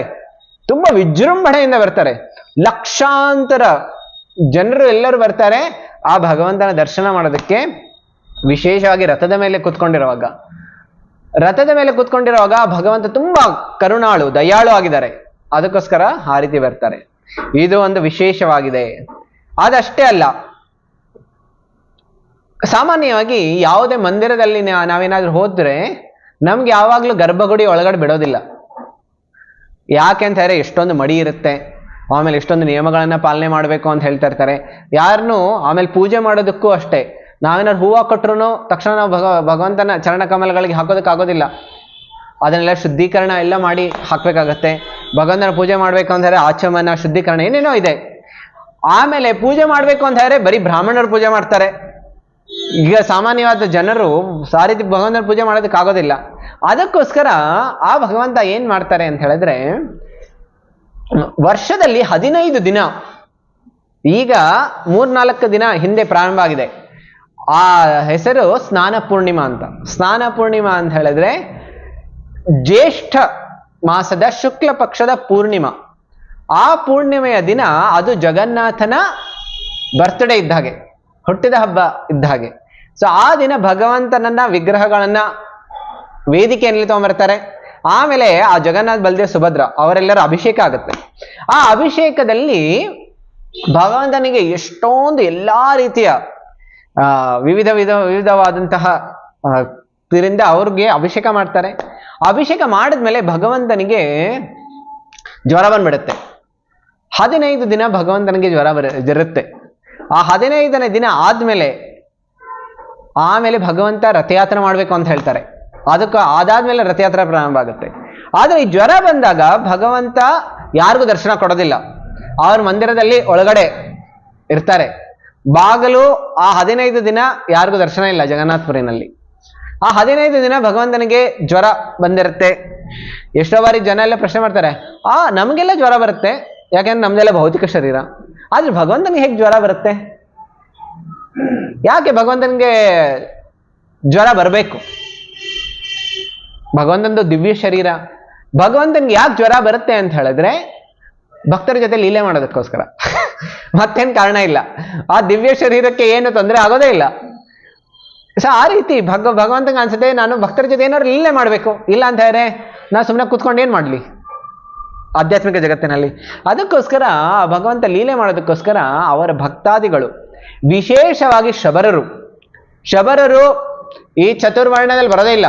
ಬ್ರಾಹ್ಮಣ, ಕ್ಷತ್ರಿಯ, ವೈಶ್ಯ, ಶೂದ್ರ ಇದಕ್ಕಿಂತ ಅವರು ಕೀಳಾಗಿದ್ದಾರೆ. ಅಂಥವರಿಂದ ಭಗವಂತ ಸೇವೆಯನ್ನ ಸ್ವೀಕಾರ ಮಾಡ್ತಾರೆ ಈ 15 ದಿನ. ಅದಕ್ಕೋಸ್ಕರ ಅವರಿಗೆ ಭಗವಂತ ಹೇಳ್ತಾರೆ ದಯಿತಪತಿ ಅಂತ. ದಯಿತಪತಿ ಅಂತ ಹೇಳಿದ್ರೆ ಭಗವಂತ ತುಂಬಾ ಕರುಣೆಯಿಂದ ಅವರೆಲ್ಲರಿಗೂ ಭಗವಂತನಿಗೆ ಸೇವೆ ಮಾಡೋದಕ್ಕೆ ಒಂದು ವಿಶೇಷವಾದಂತಹ ಒಂದು ಅವಕಾಶವನ್ನ ಭಗವಂತ ಕೊಟ್ಟಿದ್ದಾರೆ. ಆ ದಯಿತಪತಿಗಳಿಗೆ ಭಗವಂತ ಶಬರರಾಗಿರ್ತಾರೆ. ಅಂಥವ್ರಿಗೆ ಭಗವಂತ ಈ ಅವಕಾಶವನ್ನ ಕೊಡ್ತಾರೆ. ಸೊ ಅದಕ್ಕೋಸ್ಕರ ಜಗನ್ನಾಥನ ಇದೊಂದು ತುಂಬಾ ಅದ್ಭುತವಾಗಿರುವಂತಹ ಲೀಲೆ. ಅದಷ್ಟೇ ಅಲ್ಲ, ಸಾಮಾನ್ಯವಾಗಿ ಮಂದಿರದಲ್ಲಿ ಭಗವಂತ ತುಂಬಾ ಸ್ಟ್ರಿಕ್ಟ್ ಆಗಿ ಭಗವಂತನ ಪೂಜಾ ವಿಧಾನಗಳೆಲ್ಲ ಆಗುತ್ತೆ. ಭಗವಂತನಿಗೆ ಭೋಗ ಅರ್ಪಣೆ ಮಾಡಬೇಕು, ನೈವೇದ್ಯ ಅರ್ಪಣೆ ಮಾಡಬೇಕು ಅಂತ ಹೇಳಿದ್ರು ಯಾರು ಬ್ರಾಹ್ಮಣರು ಪಂಡ ಇರ್ತಾರಲ್ಲ ಅವರೆಲ್ಲರೂ ಜಗನ್ನಾಥ ಸ್ವೀಕಾರ ಮಾಡಿದಾನ ಇಲ್ಲ ಅಂತ ಹೇಳಿದ್ರೆ ಕೈನಲ್ಲಿ ಅವರು ನೀರು ಹಾಕೊಂಡಿರ್ತಾರೆ. ಅಲ್ಲಿ ಭಗವಂತನ ದರ್ಶನ ಕಾಣಿಸುತ್ತೆ ಆ ಪಾಂಡವರಿಗೆ. ಜಗನ್ನಾಥನ ಒಂದು ದರ್ಶನ ಕಾಣಿಸಿದ್ಮೇಲೆ ಆಮೇಲೆ ಗೊತ್ತಾಗುತ್ತೆ ಈಗ ಭಗವಂತ ಇದನ್ನ ಸ್ವೀಕಾರ ಮಾಡ್ತಾ ಇದ್ದಾರೆ ಅಂತ ಹೇಳಿ. ಆ ಪಾಂಡಗಳೆಲ್ಲ ಇರ್ತಾರಲ್ಲ ಅವರೆಲ್ಲರೂ ಎಷ್ಟು ನಿಯಮಗಳನ್ನ ಪಾಲನೆ ಮಾಡ್ತಾರೆ. ಅಂಥವರಿಂದ ವರ್ಷ ಪೂರ್ತಿ ಅವರು ಸೇವೆ ತಗೊಳ್ತಾರೆ. ಆದ್ರೆ ರಥಯಾತ್ರನಲ್ಲಿ ಬಂದಾಗ 15 ದಿನ ಆದ್ಮೇಲೆ ಅವರು ಆಚೆ ಬರ್ತಾರಲ್ಲ, ಅವ್ರಿಗನ್ಸುತ್ತೆ ಈಗ ನಾನು ಎಲ್ಲರಿಗೂ ನನಗೆ ಸೇವೆಯನ್ನ ಮಾಡುವಂತ ಅವಕಾಶ ಕೊಡಬೇಕು ಅಂತ ಹೇಳಿ ಆ ಭಗವಂತ ಏನ್ ಮಾಡ್ತಾರೆ ಅಂತ ಹೇಳಿದ್ರೆ ತುಂಬಾ ರಿಲ್ಯಾಕ್ಸ್ಡ್. ಈಗ ಅವರು ಒಬ್ಬ ಮನೆಯಲ್ಲಿ ಹೇಗೆ ಒಬ್ಬ ವ್ಯಕ್ತಿ ಇರ್ತಾನೆ, ತುಂಬಾ ಎಲ್ಲರ ಜೊತೆ ಬೇಕಾದ್ರೆ ಅವನು ಆಲಿಂಗನ ಮಾಡ್ತಾನೆ, ಎಲ್ಲರ ಜೊತೆ ಅವನು ಎಲ್ಲರೂ ಬೇಕಾದ್ರೆ ಮುಟ್ಬೋದು. ಈಗ ನರೇಂದ್ರ ಮೋದಿ ಏನಾದ್ರು ಮನೆಗೆ ಹೋದ್ರೆ ಅವ್ರ ತಾಯಿ ನಮಸ್ಕಾರ ಮಾಡೋದಿಲ್ಲ, ಆಮೇಲೆ ಅವ್ರ ಜೊತೆ ಅವ್ರ ಮಗುಗೆ ತಿನ್ನಿಸ್ತಾರೆ. ಆ ರೀತಿ ಎಲ್ಲರೂ ತುಂಬಾ ಇನ್ಫಾರ್ಮಲ್ ಆಗಿ ಭಗವಂತ ಎಲ್ಲರ ಜೊತೆ ಪ್ರತಿಕ್ರಿಯೆಯನ್ನ ಮಾಡ್ತಾರೆ. ಅದೇ ರೀತಿ ಜಗನ್ನಾಥ್ ಯಾವಾಗ ರಥದಲ್ಲಿ ಬರ್ತಾರೆ ಅವರು ಅಷ್ಟೇ ಈಗ ರೂಲ್ಸ್ ಅಂಡ್ ರೆಗ್ಯುಲೇಷನ್ಸ್ ಎಲ್ಲ ಸೈಡ್ಗೆ ಇಟ್ಬಿಡ್ತಾರೆ. ಆಮೇಲೆ ಎಲ್ಲಾ ಭಕ್ತರ ಜೊತೆ ತುಂಬಾ ಅದ್ಭುತವಾಗಿ ಅವರು ಪ್ರೇಮ ವಿನಿಮಯವನ್ನ ಮಾಡ್ತಾರೆ. ಆಮೇಲೆ ಅದಷ್ಟೇ ಅಲ್ಲ, ನಾವು ಸಾಮಾನ್ಯವಾಗಿ ಭಗವಂತನ ವಿವಿಧ ರೂಪಗಳನ್ನೆಲ್ಲ ನೋಡಿರ್ಬೋದು. ವಿಷ್ಣುವಿನ ರೂಪ ಸಾಮಾನ್ಯವಾಗಿ ಹೇಗಿರುತ್ತೆ? ವಿಷ್ಣು ಏನ್ ಮಾಡ್ತಾ ಇದ್ದಾರೆ? ಅವರ 4 ಕೈಗಳಲ್ಲಿ ಶಂಖ, ಚಕ್ರ, ಗದಾ, ಪದ್ಮ ಇದನ್ನ ಇಟ್ಕೊಂಡಿದ್ದಾರೆ. ಆಮೇಲೆ ಸಾಮಾನ್ಯವಾಗಿ ಭಗವಂತ ಹೇಗೆ ತುಂಬಾ ಗಂಭೀರವಾಗಿರ್ತಾರೆ. ಸೌಮ್ಯ ವದನ ಇದೆ, ಮುಗುಳ್ನಗ್ತಾ ಇದ್ದಾರೆ, ಆದ್ರೆ ತುಂಬಾ ಗಂಭೀರವಾಗಿದ್ದಾರೆ. ಆದ್ರೆ ಜಗನ್ನಾಥನನ್ನ ನೋಡಿ ಅವ್ರ ಕೈಯಲ್ಲಿ ಏನು ಇಟ್ಕೊಂಡಿಲ್ಲ, ಎಲ್ಲ ಆಯುಧಗಳೆಲ್ಲ ಸೆಪರೇಟ್ ಇದೆ, ಕೈ ಫ್ರೀ ಆಗಿದೆ. ಆಮೇಲೆ ಜಗನ್ನಾಥ ಮುಗುಳ್ನಗ್ತಾ ಇದ್ದಾರೆ. ಆ ಕೈ ಹೇಗಿದೆ ಅಂತ ಹೇಳಿದ್ರೆ ಎಲ್ಲಾ ಜೀವಿಗಳಿಗೆ ಅವ್ರು ಕರೀತಾ ಇದ್ದಾರೆ, ಬನ್ನಿ ನಾನು ನಿಮ್ಮೆಲ್ಲರನ್ನ ಆಲಿಂಗನ ಮಾಡಬೇಕು ಅಂತ ಹೇಳಿ ಭಗವಂತ ಜಗನ್ನಾಥ ಎಲ್ಲರಿಗೂ ಕರೀತಾ ಇದ್ದಾರೆ. ಆದ್ರೆ ಜಗತ್ತಿನ ಜೀವಿಗಳೆಲ್ಲರೂ ಆ ಭಗವಂತನ ಆಲಿಂಗನೆ ಮಾಡೋದಕ್ಕೆ ಹೋಗ್ತಾ ಇಲ್ಲ. ಭೌತಿಕ ಜಗತ್ತಿನಲ್ಲಿ ಬೇರೆ ಬೇರೆಯವ್ರನ್ನ ಆಲಿಂಗನ ಮಾಡೋದಕ್ಕೆ ಹೋಗ್ತಾ ಇದ್ದಾರೆ. ಭಗವಂತನನ್ನ ಆಲಿಂಗನ ಮಾಡೋದಕ್ಕೆ ಯಾರು ಹೋಗ್ತಾನೆ ಇಲ್ಲ. ಅದಕ್ಕೋಸ್ಕರ ಆ ಸಾಕ್ಷಾತ್ ಆ ಜಗನ್ನಾಥ ಎಲ್ಲರಿಗೋಸ್ಕರನೂ ಕಾಯ್ತಾ ಇದ್ದಾರೆ. ನಾವೆಲ್ಲರೂ ಯಾವಾಗ ಆ ಜಗನ್ನಾಥಪುರಿಗೆ ಹೋಗಿ ಆ ಭಗವಂತನನ್ನ ಆಲಿಂಗನ ಮಾಡ್ಬೋದು ಅಂತ ಹೇಳಿ. ಭಗವಂತ ಯಾವುದೇ ಜಾತಿಯನ್ನ ಭೇದವನ್ನ ಮಾಡೋದಿಲ್ಲ, ಎಲ್ಲರಿಗೂ ಕರೀತಾ ಇದ್ದಾರೆ. ಯಾಕೆಂದ್ರೆ ನಾ ಎಲ್ಲರ ತಂದೆ ಅವರು ಜಗನ್ನಾಥ್. ಅದಕ್ಕೋಸ್ಕರ ಭಗವಂತ ಹೇಳ್ತಾರಲ್ಲ, ಅಹಂ ಬೀಜ ಪ್ರದಪಿತ, ನಮ್ಮೆಲ್ಲರ ತಂದೆ ಇದ್ದ ಹಾಗೆ ಜಗನ್ನಾಥ್. ಈ ರೀತಿ. ಆಮೇಲೆ ಅದಷ್ಟೇ ಅಲ್ಲ, ಆ ಜಗನ್ನಾಥನ ಕಣ್ಣುಗಳೆಲ್ಲವೂ ನಾವೇನಾದ್ರೂ ನೋಡಿದ್ರೆ ಹೇಗಿದೆ ನೋಡಿ. ಸಾಮಾನ್ಯವಾಗಿ ನಮ್ಮ ಕಣ್ಣುಗಳು ಜಾಸ್ತಿ ಅಂದ್ರೆ ಒಂದು ಅರ್ಧ ಇಂಚ್ ಇರುತ್ತೆ ಆ ಸಂಪೂರ್ಣ ಮುಖದಲ್ಲಿ. ಇದು ಒಂದು ಸಣ್ಣ ಭಾಗ. ಆದ್ರೆ ಜಗನ್ನಾಥನ ಸಂಪೂರ್ಣ ಮುಖದಲ್ಲಿ ಅರ್ಧಕ್ಕಿಂತ ಹೆಚ್ಚು ಭಾಗ ಬರೀ ಭಗವಂತನ ಕಣ್ಣುಗಳೇ ಮಾತ್ರನೇ ಇದೆ. ಅಷ್ಟು ದೊಡ್ಡದಾಗಿ ಕಣ್ಣುಗಳಿದೆ. ಆಮೇಲೆ ಸಂಪೂರ್ಣ ಗೋಲಾಕಾರವಾಗಿದೆ. ಸಾಮಾನ್ಯವಾಗಿ ಕಣ್ಣುಗಳು ಸಣ್ಣದಿರುತ್ತೆ, ಆದ್ರೆ ಭಗವಂತನ ಕಣ್ಣುಗಳು ಎಷ್ಟು ದೊಡ್ಡದಾಗಿದೆ ಅಂತ ಹೇಳಿದ್ರೆ, ಭಗವಂತ ಯಾವುದೇ ಕಡೆಯಿಂದ ನೋಡಿದ್ರು ಎಲ್ಲರನ್ನೂ ನೋಡ್ಬೇಕು ಅಂತ ಹೇಳಿ. ಯಾರು ಭಗವಂತನ ದೃಷ್ಟಿಕೋನದಿಂದ ಮಿಸ್ ಆಗಬಾರದು ಅಂತ ಹೇಳಿ. ಯಾಕೆಂದ್ರೆ ಲಕ್ಷಾಂತರ ಜನರಿದ್ದಾರೆ, ಎಸ್ಪೆಷಲಿ ರಥಯಾತ್ರದಲ್ಲಿ ಕೋಟ್ಯಾಂತರ ಜನ ಬರ್ತಾ ಇದ್ದಾರೆ. ಅಂತವ್ರನ್ನೆಲ್ಲರ ಮೇಲೂ ಅವ್ರು ಭಗವಂತ ಕೃಪಾ ಕಟಾಕ್ಷ ಹಾಕ್ಬೇಕು ಅಂತ ಹೇಳಿ ಭಗವಂತ ಅಷ್ಟು ದೊಡ್ಡ ಕಣ್ಣುಗಳನ್ನ ಇಟ್ಕೊಂಡಿದ್ದಾರೆ. ಆಮೇಲೆ ವಿಶೇಷವಾಗಿ ಸಾಮಾನ್ಯ ಕಣ್ಣುಗಳ ಮೇಲೆ ರೆಪ್ಪೆಗಳಿರುತ್ತೆ, ಹೌದಲ್ಲ? ಆ ರೆಪ್ಪೆಗಳು ಕಣ್ಣನ್ನ ಮುಚ್ಚಿಬಿಡುತ್ತೆ. ನಾವು ಯಾವಾಗ ಕಣ್ಣುಗಳು ಮುಚ್ಚೋಗ್ಬಿಟ್ಮೇಲೆ ಆಗ ನಮಗೆ ಏನು ಕಾಣಿಸೋದೇ ಇಲ್ಲ. ಆದ್ರೆ ಭಗವಂತ ಕಣ್ಣುಗಳಿಗೆ ರೆಪ್ಪೆಗಳೇ ಇಲ್ಲ. ಯಾಕೆ ಭಗವಂತನ ಕಣ್ಣುಗಳಿಗೆ ರೆಪ್ಪೆಗಳಿಲ್ಲ ಅಂತ ಹೇಳಿದ್ರೆ, ಭಗವಂತನಿಗೆ ಅನ್ನಿಸ್ತಾ ಇದೆ, ನಾನು ರೆಪ್ಪೆಗಳನ್ನ ಇಟ್ಕೊಂಡ್ಬಿಟ್ರೆ ನಾನು ಕಣ್ಣು ಮುಚ್ಚಿಬಿಡ್ಬೇಕಾಗತ್ತೆ. ಅದಕ್ಕೋಸ್ಕರ ಭಗವಂತನ ಕೃಪಾ ಕಟಾಕ್ಷ ಎಷ್ಟಿದೆ ಅಂತ ಹೇಳಿದ್ರೆ, ಅವರು ಸತತವಾಗಿ ಎಲ್ಲರಿಗೂ ನೋಡ್ತಾ ಇದ್ದಾರೆ. ಸಾಮಾನ್ಯವಾಗಿ ನಾವು ಮಂದಿರಕ್ಕೆ ಬಂದಾಗ ನಮ್ಗನ್ಸತ್ತೆ ನಾವು ಭಗವಂತನ ನೋಡ್ತಾ ಇದ್ದೀವಿ ಅಂತ ಹೇಳಿ. ಆದ್ರೆ ನಮ್ಮ ಚರ್ಮ ಚಕ್ಷುವಿಂದ ನಾವು ಭಗವಂತನ ದಿವ್ಯ ಶರೀರವನ್ನ ರೂಪವನ್ನ ನೋಡೋದಕ್ಕೆ ಹೇಗೆ ಸಾಧ್ಯ ಆಗುತ್ತೆ? ಅದಕ್ಕೋಸ್ಕರ ನಿಜವಾಗಿ ಏನ್ ನಡೀತಾ ಇದೆ ಅಂತ ಹೇಳಿದ್ರೆ, ನಾವು ಮಂದಿರಕ್ಕೆ ಬಂದಾಗ ಭಗವಂತ ನಮ್ಮನ್ನ ನೋಡ್ತಾ ಇದ್ದಾರೆ. ನಾವು ಯಾವಾಗ ಸತ್ಸಂಗಕ್ಕೆ ಬರ್ತೀವಿ ಆಗ ಭಗವಂತ ನೋಡ್ತಾ ಇದ್ದಾರೆ, ಓ ಆ ಭಕ್ತರು ಬಂದಿದಾರೋ ಇಲ್ವೋ, ನಾವು ಬಂದಿದ್ದೀವೋ ಇಲ್ವೋ ಮಂದಿರದಲ್ಲಿ ಅಂತ ಹೇಳಿ ಭಗವಂತ ನೋಡ್ತಾ ಇದ್ದಾರೆ, ಪರೀಕ್ಷೆ ಮಾಡ್ತಾ ಇರ್ತಾರೆ. ನಂದಗೋಪಾಲ್ ಪ್ರಭು ಬಂದಿದ್ದಾರಾ ಮಂದಿರದಲ್ಲಿ, ಆಮೇಲೆ ಅದ್ವೈತನಾಥ ಪ್ರಭು ಬಂದಿದ್ದಾರಾ, ಈ ರೀತಿ ಬೇರೆ ಬೇರೆ ಭಕ್ತರು ಬಂದಿದ್ದಾರಾ ಇಲ್ವೋ, ಆಮೇಲೆ ಇಲ್ಲೆಲ್ಲ ಎಷ್ಟೋ ಜನ ಬರೀ ಆನ್ಲೈನ್ ಅಲ್ಲಿ ಇದ್ದಾರಾ, ಇಲ್ಲ ಅವರು ಆಫ್ಲೈನ್ ಬರ್ತಾರ ಮಂದಿರದಲ್ಲಿ. ಈ ರೀತಿ ಭಗವಂತ ಏನ್ ಮಾಡ್ತಾ ಇರ್ತಾರೆ, ನೋಡ್ತಾ ಇರ್ತಾರೆ, ಕಣ್ಣುಗಳಿಂದ ನೋಡ್ತಾ ಇರ್ತಾರೆ. ಅದಕ್ಕೋಸ್ಕರ ಭಗವಂತನ ಕಣ್ಣುಗಳಿಗೆ ರೆಪ್ಪೆಗಳೇ ಇಲ್ಲ. ಆಮೇಲೆ ಸಾಮಾನ್ಯವಾಗಿ ನಾವು ನಿದ್ದೆ ಮಾಡುವಾಗ ರೆಪ್ಪೆಗಳು ಕ್ಲೋಸ್ ಆಗೋಗ್ಬಿಟ್ಟಿರುತ್ತೆ. ಆದ್ರೆ ಜಗನ್ನಾಥ ನಿದ್ದೆ ಮಾಡುವಾಗ ಹೇಗೆ ನಿದ್ದೆ ಮಾಡ್ತಾರೆ? ರೆಪ್ಪೆಗಳು ಓಪನ್ ಇದ್ರೆ. ಅದಕ್ಕೋಸ್ಕರ ಹೇಳ್ತಾರೆ ಜಗನ್ನಾಥ ನಿದ್ದೆನೆ ಮಾಡೋದಿಲ್ಲ ಅಂತ. ಇಂದ್ರಜಿಮ್ನ ಮಹಾರಾಜರು ಕೇಳಿದ್ರು, ನೀವು ಪೂರ್ತಿ ದಿನದಲ್ಲಿ ನೀವು ಬರೀ 1 ಪ್ರಹರ ಮಾತ್ರ ನಿದ್ದೆ ಮಾಡ್ಬೋದು, 3 ಗಂಟೆ ನಿಮ್ಗೆ ರೆಸ್ಟ್ ಇದೆ ಅಂತ ಇಂದ್ರಜಿಮ್ನ ಮಹಾರಾಜರು ಹೇಳಿದ್ರು. ಈ ರೀತಿ ಆಯ್ತು, ಭಗವಂತ ಹೇಳಿದ್ರು ತಥಾಸ್ತು, ನಾನು ಸಂಪೂರ್ಣ ದಿನದಲ್ಲಿ 21 ಗಂಟೆಗಳು ಯಾರೆಲ್ಲ ಬರ್ತಾರೆ ನನ್ನ ಭಕ್ತರು ಅವರೆಲ್ಲರಿಗೂ ದರ್ಶನ ಕೊಡ್ತೀನಿ. ಬರೀ 3 ಗಂಟೆ ಮಾತ್ರ ನಂದು ಮಂದಿರದ ಡೋರ್ ಕ್ಲೋಸ್ ಇರುತ್ತೆ, ಆಗ ಮಾತ್ರ ದರ್ಶನ ಇಲ್ಲ. ಇಲ್ಲ ಅಂದರೆ ಸಂಪೂರ್ಣವಾಗಿ ಓಪನ್ ಇರುತ್ತೆ. ಆ 3 ಗಂಟೆ ಭಗವಂತನ ಬಾಗಿಲುಗಳು, ದೇವಾಲಯದ ಬಾಗಿಲು ಮುಚ್ಚಿರುತ್ತಲ್ಲ, ಆಗ ಒಳಗಡೆ ಭಗವಂತ ದೇವತೆಗಳಿಗೆ ದರ್ಶನ ಕೊಡ್ತಾ ಇದ್ದಾರೆ. ಈ ಭೂಲೋಕದಲ್ಲಿ 21 ಗಂಟೆಗಳು ಭಗವಂತ ದರ್ಶನ ಕೊಡ್ತಾ ಇದ್ದಾರೆ. ಆ 3 ಗಂಟೆಗಳು ದೇವಾಲಯದ ಬಾಗಿಲುಗಳು ಮುಚ್ಚಿದಾಗ ದೇವತೆಗಳು ಬರ್ತಾರೆ.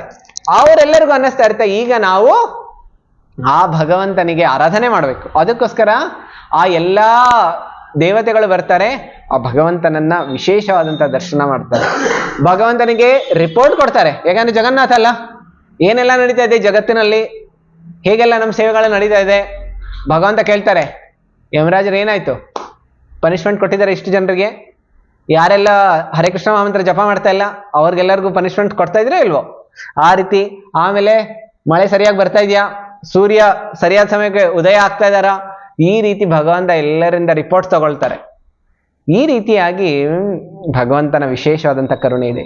ಅದಷ್ಟೇ ಅಲ್ಲ, ಭಗವಂತನಿಗೆ 2 ಹೆಸರುಗಳು ಬರುತ್ತೆ. ನಿಮಿಷ ಮತ್ತು ಅನಿಮಿಷ ಅಂತ. ನಿಮಿಷ ಅಂತ ಹೇಳಿದ್ರೆ ಆ ಭಗವಂತ ಕಣ್ಣನ್ನ ಮುಚ್ಚಿದಾನೆ ಅಂತ ಹೇಳಿ. ಆ ನಿಮಿಷ ಅಂತ ಹೇಳಿದ್ರೆ ಭಗವಂತ ಕಣ್ಣನ್ನ ಮುಚ್ಚಿಲ್ಲ ಅಂತ ಹೇಳಿ. ಒಂದೇ ಸಮಯದಲ್ಲಿ ಹೇಗೆ ಭಗವಂತ ಕಣ್ಣನ್ನು ಮುಚ್ಚು ಇರ್ಬೋದು, ಕಣ್ಣು ತೆಗೆದು ಇರ್ಬೋದು? ನಮ್ಗೆಲ್ಲರಿಗೂ ಪ್ರಶ್ನೆ ಬರ್ಬೋದು, ಹೇಗೆ ನಾವೆಲ್ಲ ಯಾರಾದ್ರೂ ಒಂದೇ ಸಮಯದಲ್ಲಿ ಕಣ್ಣನ್ನು ಮುಚ್ಚು ಇದ್ದು ಆಮೇಲೆ ಕಣ್ಣನ್ನ ಸಂಪೂರ್ಣವಾಗಿ ತೆಗ್ದಿರೋದಕ್ಕೆ ಸಾಧ್ಯ ಆಗತ್ತೆ? ಕೆಲವು ಭಕ್ತರು ಹೇಳ್ತಾರೆ, ಪ್ರೋಜಿ ಮಾಡಿದ್ದೀನಿ ನಾನು, ಒಂದು ಕಣ್ಣನ್ನ ಮುಚ್ಚಿದ್ದೀನಿ, ಒಂದು ಕಣ್ಣನ್ನ ತೆಗ್ದಿದ್ದೀನಿ ಅಂತ ಹೇಳಿ. ಆದರೆ ಭಗವಂತ ಜಗನ್ನಾಥ ಸತತವಾಗಿ ಒಂದೇ ಸಮನೆ ಅವ್ರ ಕಣ್ಣನ್ನ ಮುಚ್ಚು ಇರ್ತಾರೆ, ಕಣ್ಣನ್ನ ತೆಗೆದು ಇರ್ತಾರೆ. ಹೇಗೆ?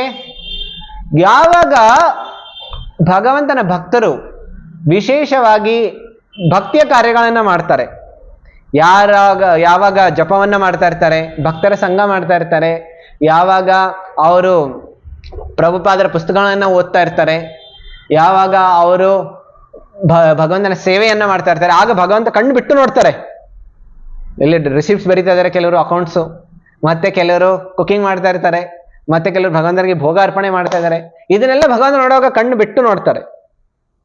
ಆಮೇಲೆ ಯಾವಾಗ ಕೆಲವು ಸಲ ಭಕ್ತರು ಬರೋದಿಲ್ಲ ಮಂದಿರಕ್ಕೆ, ಯಾವಾಗ ಕೆಲವು ಸಲ ಭಕ್ತರು ಸೇವೆ ಮಾಡೋದಿಲ್ಲ, ಕೆಲವು ಸಲ ಜಪ ಮಾಡೋದಿಲ್ಲ, ಕೆಲವು ಸಲ ಭಕ್ತಿಯಿಂದ ದೂರ ಬೇರೆ ಬೇರೆ ಕಾರ್ಯಗಳನ್ನ, ಭೌತಿಕ ಕಾರ್ಯಗಳನ್ನ ಮಾಡ್ಬಿಡ್ತಾರೆ, ಆಗ ಭಗವಂತನಿಗೆ ಅದಕ್ಕೆ ನೋಡೋದಕ್ಕೆ ಇಚ್ಛೆ ಇಲ್ಲ.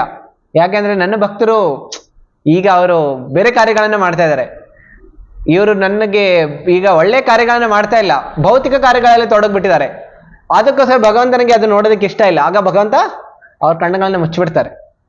ಸೊ ಆ ರೀತಿ ಸತತವಾಗಿ ಭಗವಂತ ಭಕ್ತರಿಗೆ ಕೃಪೆಯನ್ನ ತೋರಿಸೋದಕ್ಕಾಗಿ, ಕೃಪಾ ಕಟಾಕ್ಷನ ಬೀರೋದಕ್ಕಾಗಿ ಅವರು ಸತತವಾಗಿ ಕಣ್ಣುಗಳನ್ನ ಯಾವಾಗಲೂ ತೆಗೆದಿರ್ತಾರೆ. ಆಮೇಲೆ ಭಗವಂತನ ಜಗನ್ನಾಥನ ಕಣ್ಣುಗಳನ್ನ ನಾವೇನಾದ್ರೂ ನೋಡಿದ್ರೆ ಇಷ್ಟು ದೊಡ್ಡ ಕಣ್ಣುಗಳಿದೆ, ಆಮೇಲೆ ಅದರ ಸುತ್ತ ನಾವು ಕೆಂಪು ಬಣ್ಣದ ಒಂದು ಮಾರ್ಕ್ ನೋಡ್ಬೋದು, ಹೌದಲ್ಲ? ಆ ಕೆಂಪು ಬಣ್ಣದ ಮಾರ್ಕ್ ನಾವು ಯಾವಾಗ ನೋಡ್ತೀವಲ್ಲ, ಸಾಮಾನ್ಯವಾಗಿ ಕೆಂಪು ಬಣ್ಣದ್ದು ಕಣ್ಣುಗಳು ಯಾವಾಗ ಕೆಂಪಾಗೋಗ್ಬಿಡುತ್ತೆ? ನಮ್ಮೆಲ್ಲರ ಅನುಭವದಲ್ಲಿ ಕಣ್ಣುಗಳು ಯಾವಾಗ ಕೆಂಪಾಗುತ್ತೆ? ಯಾವಾಗ ಯಾರಾದ್ರೂ ಅಳ್ತಾ ಇದ್ರೆ, ಹೌದಲ್ಲ? ಯಾರಾದ್ರೂ ತುಂಬಾ ಹೃದಯದಿಂದ ವೇದನೆ ಆಗ್ತಾ ಇದೆ, ಆಗ ಕಣ್ಣುಗಳು ಕೆಂಪಾಗ್ಬಿಡುತ್ತೆ. ಆಮೇಲೆ ಇಲ್ಲ ಯಾರಾದ್ರೂ ಕಣ್ಣುಗಳಲ್ಲಿ ಯಾರಾದ್ರೂ ತುಂಬಾ ದಯೆಯಿಂದ, ಆಗನೂ ಕಣ್ಣಲ್ಲಿ ನೀರು ಬರುತ್ತೆ, ಆಮೇಲೆ ಕೃಪೆಯಿಂದನೂ ಬರುತ್ತೆ. ಅದೇ ರೀತಿ ಜಗನ್ನಾಥನ ಹೃದಯದ ವೇದನೆ ಇದೆ. ಆ ವೇದನೆ ಏನು? ಅವರ ಭಕ್ತರು ಯಾರಿದಾರಲ್ಲ ಅವರ ಮೇಲೆ ಕೃಪೆಯನ್ನ ತೋರಿಸೋದಕ್ಕಾಗಿ ತುಂಬಾ ಅತ್ಯಂತ ಪ್ರಬಲವಾದ ತೀವ್ರವಾದ ಇಚ್ಛೆಯಿಂದ ಭಗವಂತ ಏನ್ ಮಾಡ್ತಾ ಇದ್ದಾರೆ? ಕರುಣೆಯನ್ನ ತೋರಿಸೋದಕ್ಕೆ ಅವರು ಬಂದಿದ್ದಾರೆ. ಅದಕ್ಕೋಸ್ಕರ ಜಗನ್ನಾಥರು ಏನ್ ಮಾಡ್ತಾರೆ, ವಿಶೇಷವಾಗಿ ರಥಯಾತ್ರೆಯ ದಿನ ಅವರು ತುಂಬಾ ಕೃಪೆಯನ್ನು ತೋರಿಸೋದಕ್ಕಾಗಿ ಅವರು ಲಕ್ಷಾಂತರ ಜನರು ಹೇಳ್ತಾರೆ, ಪ್ರತಿ ವರ್ಷ ಜಗನ್ನಾಥನ ರಥಯಾತ್ರೆಯಲ್ಲಿ 10 ರಿಂದ 20 ಲಕ್ಷ ಜನ ಬರ್ತಾ ಇದ್ದಾರೆ ಅಂತ. ಅದು ವಿಶೇಷ ಜಗನ್ನಾಥನ ರಥಯಾತ್ರ. ಎಲ್ಲರೂ ಬೇರೆ ಬೇರೆ ಬರೀ ಭಾರತ ಅಲ್ಲ, ಪಾಶ್ಚಾತ್ಯ ದೇಶದಿಂದನೂ ಬರ್ತಾರೆ. ಯಾಕೆ ಅಂತ ಹೇಳಿದ್ರೆ ಜಗನ್ನಾಥರು ಯಾವಾಗ ಮಂದಿರದಲ್ಲಿರ್ತಾರೆ, ಯಾರು ಸನಾತನ ಧರ್ಮ ಪಾಲನೆ ಮಾಡ್ತಾ ಇಲ್ಲ ಅವ್ರಿಗೆ ದರ್ಶನ ಇಲ್ಲ. ಅವರು ಬರೀ ಪತಿತ ಪಾವನ ಜಗನ್ನಾಥನ ದರ್ಶನ ಬೇಕಾದ್ರೆ ಗೇಟ್ನಿಂದ ಮಾಡ್ಕೊಂಡು ಹೋಗ್ಬಿಡ್ಬೋದು. ಆದ್ರೆ ಅವ್ರ ಮಂದಿರದ ಒಳಗಡೆ ಹೋಗಿ ಭಗವಂತನ ವಿಗ್ರಹದ ದರ್ಶನ ಮಾಡೋದಕ್ಕೆ ಸಾಧ್ಯ ಇಲ್ಲ. ಅದಕ್ಕೋಸ್ಕರ ಆ ಜಗನ್ನಾಥ ಏನ್ ಮಾಡ್ತಾರೆ, ಈಗ ಯಾವಾಗ ಬರ್ತಾರಲ್ಲ ಆಚೆ, ಆಗ ಎಲ್ಲರಿಗೂ ದರ್ಶನ. ಯಾರು ಸನಾತನ ಧರ್ಮ ಪಾಲನೆ ಮಾಡೋರು ಇರ್ಬೋದು, ಪಾಲನೆ ಮಾಡದೇ ಇರೋರು ಇರ್ಬೋದು. ಕೆಲವು ಸಲ ಅವ್ರಿಗೆ ಎಷ್ಟು ಕೃಪೆ ಸಿಗುತ್ತೆ ಅಂತ ಹೇಳಿದ್ರೆ ಅವ್ರ ರಥದ ಮೇಲೆ ಬಂದು ಜಗನ್ನಾಥನ್ಗೆ ಹಬ್ಕೊಳ್ಬಹುದು. ಅಷ್ಟೊಂದು ವಿಶೇಷವಾದಂತಹ ದರ್ಶನ. ಮೂಲ ವಿಗ್ರಹನ ಯಾರಾದ್ರೂ ಸ್ಪರ್ಶ ಮಾಡೋದಕ್ಕೆ ಸಾಧ್ಯ ಆಗತ್ತಾ? ಅಪ್ಕೊಳ್ಳೋದೇನು? ಅದು ಇಷ್ಟು ವಿಶೇಷವಾಗಿರುವಂಥದ್ದು ಜಗನ್ನಾಥ್ ಬಲದೇವ್ ಸುಭದ್ರ ಅವರ ವಿಶೇಷ. ಈಗ ನಮ್ಗೆಲ್ಲರಿಗೂ ಪ್ರಶ್ನೆ ಇರ್ಬೋದು, ಯಾರು ಈ ಜಗನ್ನಾಥ್ ಬಲದೇವ್ ಸುಭದ್ರ ಅಂತ ಹೇಳಿ, ಹೌದಲ್ಲ? ಎಲ್ಲರೂ ಪ್ರಶ್ನೆ ಮಾಡ್ತಾರೆ, ಇದೇನು ಆಟದ ಸಾಮಾನು ಇದ್ದಾಗಿದೆಯಲ್ಲ, ಇವರು ಸಣ್ಣ ಮಕ್ಕಳು ಕೆಲಸ ಆಟ ಆಡುವಾಗ ಬೇರೆ ಬೇರೆ ಗೊಂಬೆಗಳೇ ಇರುತ್ತಲ್ಲ, ಆ ರೀತಿ ತಿಳ್ಕೊಂಡ್ಬಿಡ್ತಾರೆ. ಆಮೇಲೆ ಕೆಲವು ಸಲ ಪಾಶ್ಚಾತ್ಯ ದೇಶದವರು ಬಂದಾಗ ಯಾವ ಭಗವಂತನ ಆಕಾರ ಈ ರೀತಿ ಇದೆ ಅಂತ ಹೇಳಿ. ಅದಕ್ಕೋಸ್ಕರ ಈ ಜಗನ್ನಾಥನ ತತ್ವ ತಿಳ್ಕೊಳ್ಳೋದು ತುಂಬಾ ಮುಖ್ಯವಾಗಿದೆ. ಭಗವಂತ ಭಗವದ್ಗೀತೆಯಲ್ಲಿ ಹೇಳ್ತಾರೆ, 2 ರೀತಿಯ ಜೀವಿಗಳಿದ್ದಾರೆ. ಯಾರು ಅಂತ ಹೇಳಿದ್ರೆ ಒಬ್ರು ಕ್ಷರ ಮತ್ತೊಬ್ರು ಅಕ್ಷರ ಅಂತ ಹೇಳಿ. ಕ್ಷರ ಅಂತ ಹೇಳಿದ್ರೆ ಯಾವೆಲ್ಲ ಜೀವಿಗಳು ಈ ಭೌತಿಕ ಜಗತ್ತಿನಲ್ಲಿ ಪತಿತರಾಗಿದ್ದಾರೆ, ಮತ್ತೊಂದ್ರು ಯಾರು ಮುಕ್ತರಾಗಿದ್ದಾರೆ. ಆಮೇಲೆ ಇವರಿಬ್ಬರನ್ನ ಮೇಲೆ ಒಬ್ಬರು ಪರಮಾತ್ಮೇತಿ ಉದಾಹೃತ. ಇದು 15ನೇ ಅಧ್ಯಾಯದಲ್ಲಿ ಭಗವಂತ ಹೇಳ್ತಾ ಇದ್ದಾರೆ, 16, 17, 18ನೇ ಶ್ಲೋಕದಲ್ಲಿ. ಅದಾದ್ಮೇಲೆ ಭಗವಂತ ಹೇಳ್ತಾ ಇದ್ದಾರೆ, ಈ ಇಬ್ಬರನ್ನು ಮೇಲೇನು ನಾನು ಪುರುಷೋತ್ತಮನಾಗಿ ಇದ್ದೀನಿ ಅಂತ ಹೇಳಿ. ಆ ಪುರುಷೋತ್ತಮ ಯಾರು ಅಂತ ಹೇಳಿದ್ರೆ ಸಾಕ್ಷಾತ್ ಶ್ರೀಕೃಷ್ಣ.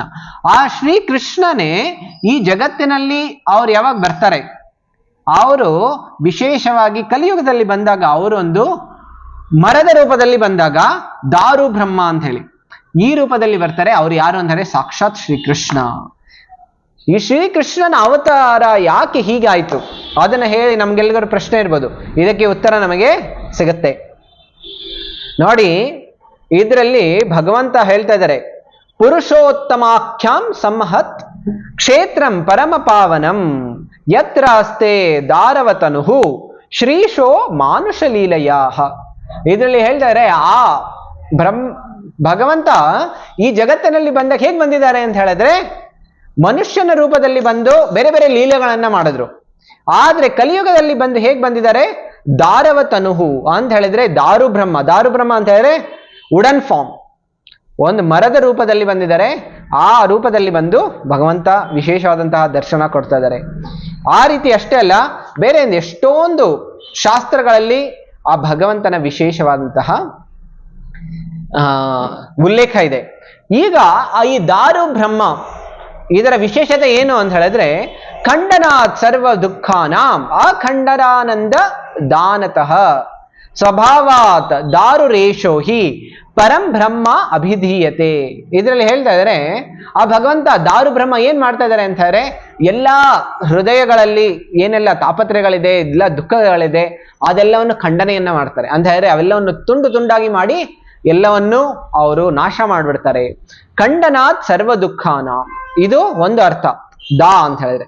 ಆಮೇಲೆ ಎರಡನೇ ಅರ್ಥ ಏನು ಅಂತ ಹೇಳಿದ್ರೆ ಅಖಂಡಾನಂದ ದಾನತಃ. ಭಗವಂತ ಏನ್ ಮಾಡ್ತಾ ಇದ್ದಾರೆ ಅಂತಾರೆ ಅಖಂಡ ಆನಂದವನ್ನ ಕೊಡ್ತಾ ಇದ್ದಾರೆ. ಅಖಂಡ ಅಂತ ಹೇಳಿದ್ರೆ ನಮ್ಮ ಆನಂದಕ್ಕೆ ಮಿತಿನೇ ಇರೋದಿಲ್ಲ, ಅಷ್ಟು ಆನಂದವನ್ನ ನಾವು ಸ್ವೀಕಾರ ಮಾಡ್ಬೋದು ಯಾವಾಗ ನಾವು ಜಗನ್ನಾಥನ ಸೇವೆಯನ್ನ ಮಾಡ್ಬೋದು. ಆಗ ಈ ರೀತಿ ಎಷ್ಟೊಂದು ಪುರುಷೋತ್ತಮ ಕ್ಷೇತ್ರ ಮಹಾತ್ಮೆಯಲ್ಲಿ ಸ್ಕಂದ ಪುರಾಣದಲ್ಲಿ ಈ ರೀತಿ ಎಷ್ಟೊಂದು ಉಲ್ಲೇಖವಾಗಿದೆ. ಈಗ ನಮ್ಮೆಲ್ಲರಿಗೂ ಈಗ ಪ್ರಶ್ನೆ ಬರ್ಬೋದು, ಈ ಜಗನ್ನಾಥ್ ಬಲ್ದೇವ್ ಸುಭದ್ರ ಕೃಷ್ಣನೇ ಅಂತ ಹೇಳ್ತಾ ಇದ್ದೀರಿ, ಯಾಕೆ ಈ ಭಗವಂತನಿಗೆ ಈ ರೀತಿಯ ರೂಪ ಬಂತು? ಈ ಪ್ರಶ್ನೆ ನಮಗೆಲ್ಲರಿಗೂ ಇರ್ಬೋದು. ಯಾಕೆ ಈ ಕೃಷ್ಣನಿಗೆ ಈ ರೀತಿಯ ರೂಪ?